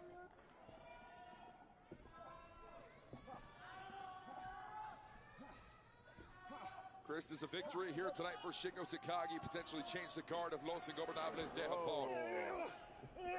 I would say that. I would think that either way this match goes, there will be handshakes issued and we will move on. But it would change and shape the complex of this tournament.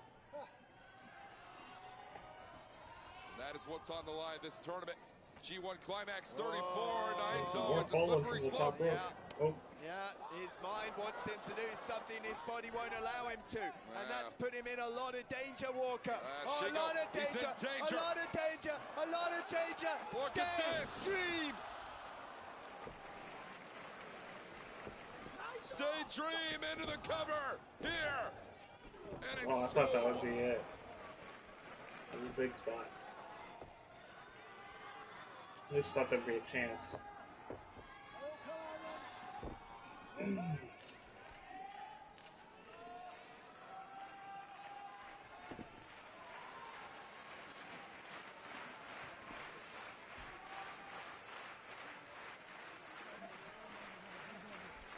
from the opening bell, it was so hard to tell who the crowd here in Osaka was behind. And even now, a pause for both men. A very split decision. It's two workhorse athletes we're talking about. Two of the hardest working men in New Japan Pro Wrestling overall, inside, outside of the ring.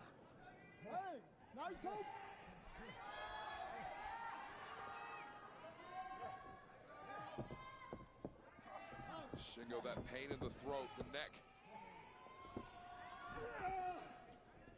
Oh. It's not often you see Shingo spitting. Well, we're seeing bars laid out tonight.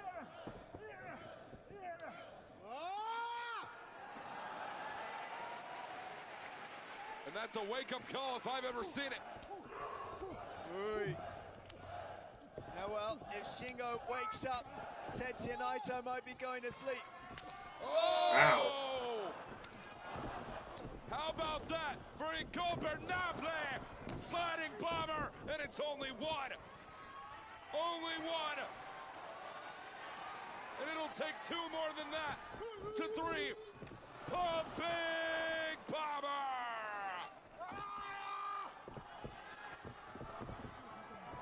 Once it, saw it, made in Japan. I think that might do it. The cover for Shingo Takagi. Nope. No. Still not enough.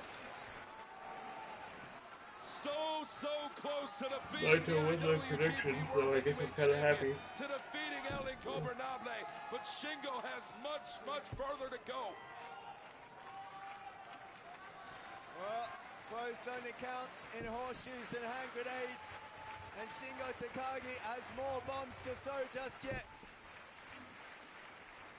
It is the main event, one of the most influential tournaments of the year, and probably one of the most defining for many young careers going forward.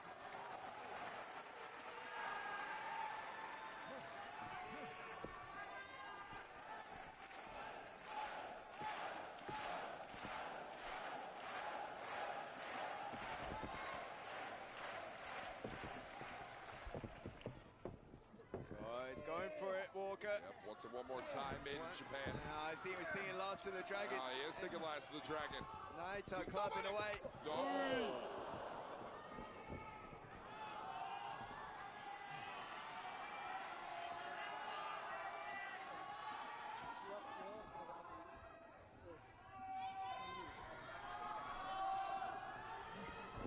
Oh, no.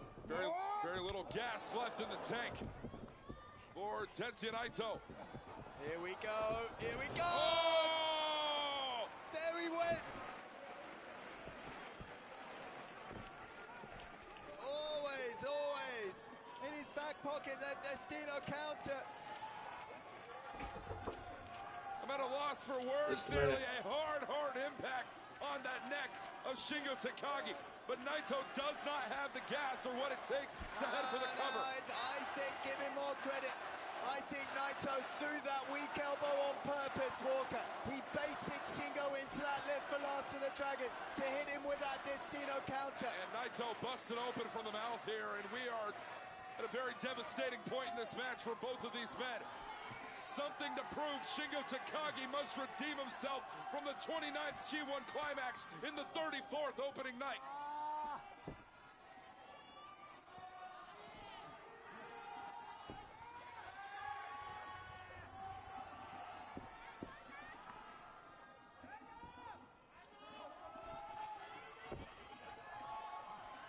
There's only one man left standing. 20分経過20 minutes past 20分経過 It was 27:15 in 2019.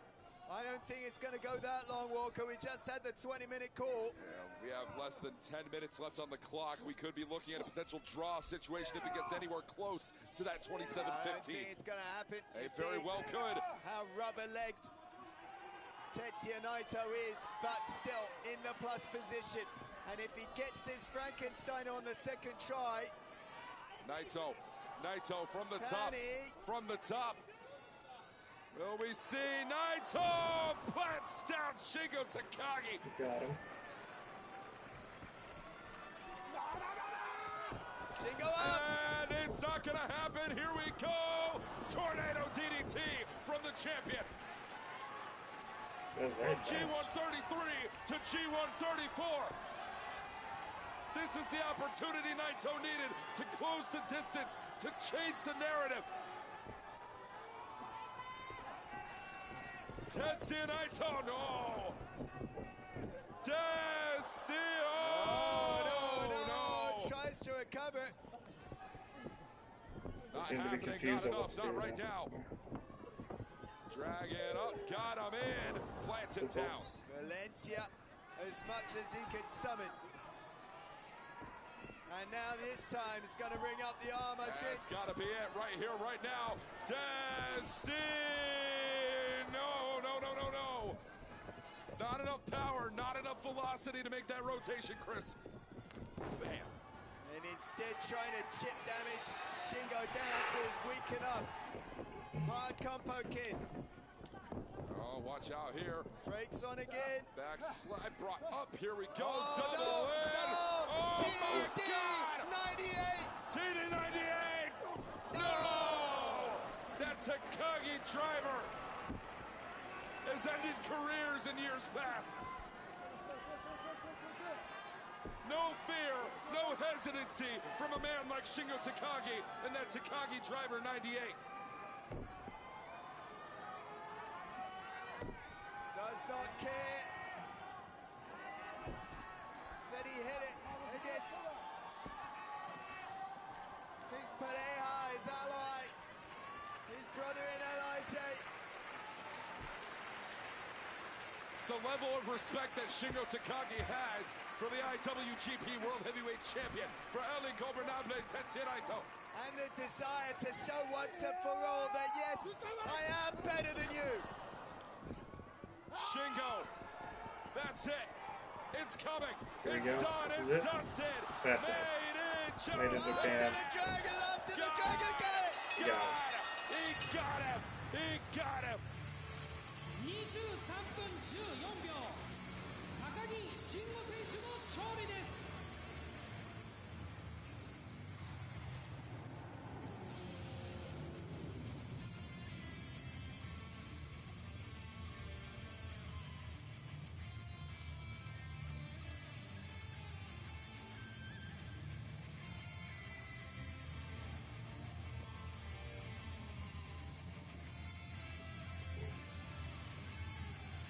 Well, they could argue the toss over what happened on the mats at Amaguchi's gym, and they still might. But one thing we can say is that on Saturday, July 20th, 2024, Shingo Takagi did beat Tetsuya Naito. It is real, it is raw, and it is on record. Shingo Takagi, evening the odds from G1 Climax 29. G1 クライマックス A ブロック公式戦は23分14秒高木慎吾選手の勝利です。 And with all of the potential in the world, that this is the match we end up seeing in the main event at the Tokyo Dome, Wrestle Kingdom 19.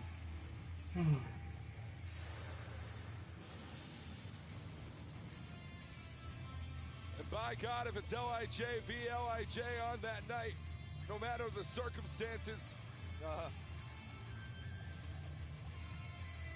you are not going to want to miss what goes down at Wrestle Kingdom 19 and what builds to it for the rest of G1 Climax 34. What a war, what a battle, what a victory for Shingo Takagi tonight in Osaka. And oh man, Walker Stewart, what a night of professional wrestling we have just seen. This is the G1 Climax, no doubt about it. A different G1 to one we've ever seen before. Different faces in different spots. But the action, the fight, the desire for victory, burning as bright as ever. This is professional wrestling at its absolute best. All right, they're gonna have a scorecard. I just want a reminder of who all won.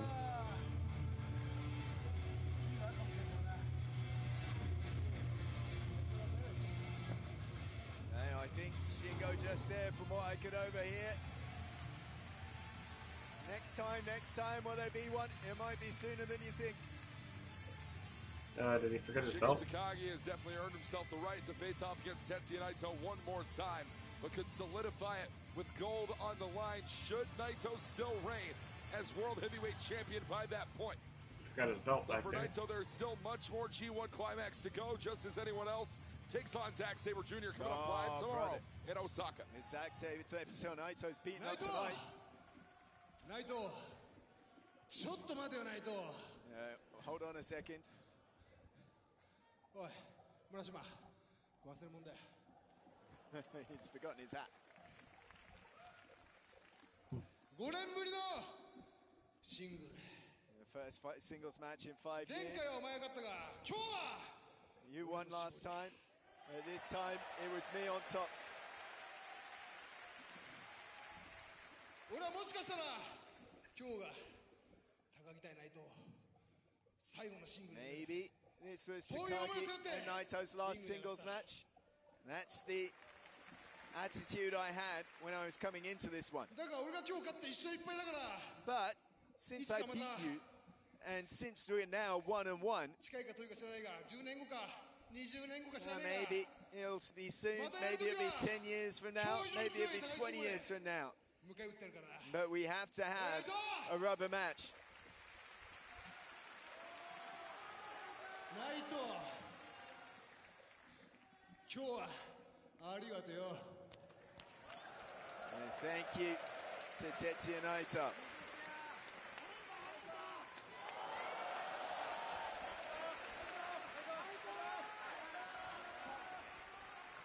No love lost.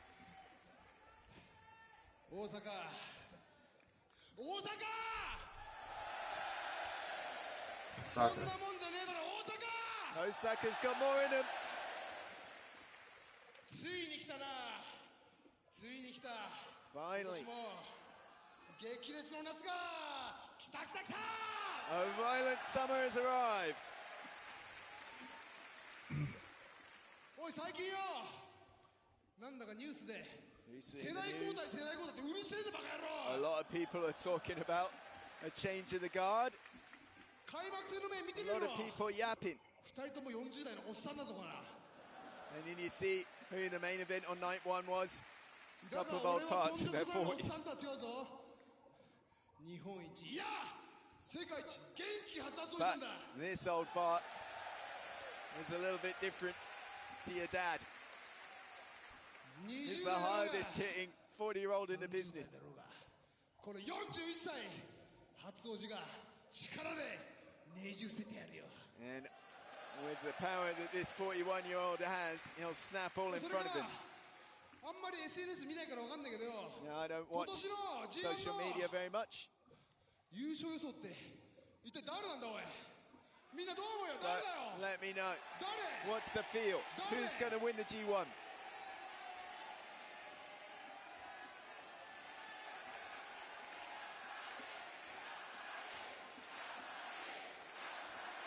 Cotton Walker starts Zack Sabre Jr. Chan. I think they're looking at my pick right now. 当たり前だろ。 ELP 俺やるだけ誰やるんだ。 It has to be Shingo Takagi.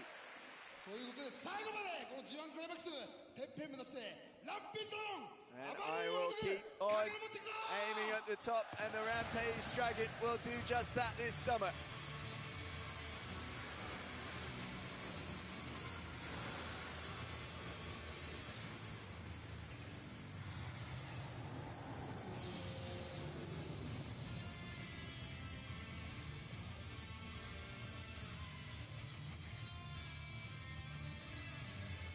This has been one of the best nights of professional wrestling I've taken part of in my entire career.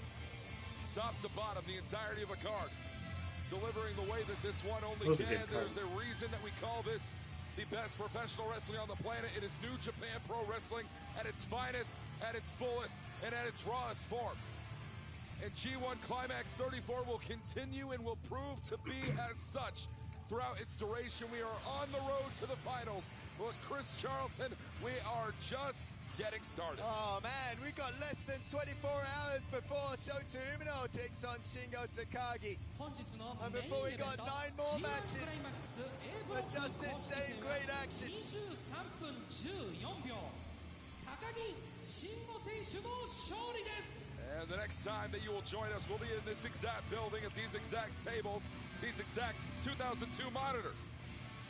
2 p.m. start time local for night 2 of G1 Climax 34. We're going to stand by until we see our post-match comments. Shingo Takagi just went through a very hard-hitting main event. Cut a very rousing speech out here in front of people. I don't think he's got anything else to say, do you think? Potentially not. I mean, he's such a quiet type, isn't he? Such a shy fella. Man, what a night, though. I mean, you could go back and you could sort of pick, well, what was your... Oh, that's the... Okay, so here are the scorecards. I can't actually read most of these, so I guess I don't know what I'm waiting on. But... Konosuke Takeshita has 2 points. Hanare has 2 points. That dude has 2 points. And that other dude has 2 points. Okay, well that's going to be all for this one. Thank you everybody for watching. I'll catch you guys tonight with TNA Slammiversary, and goodbye.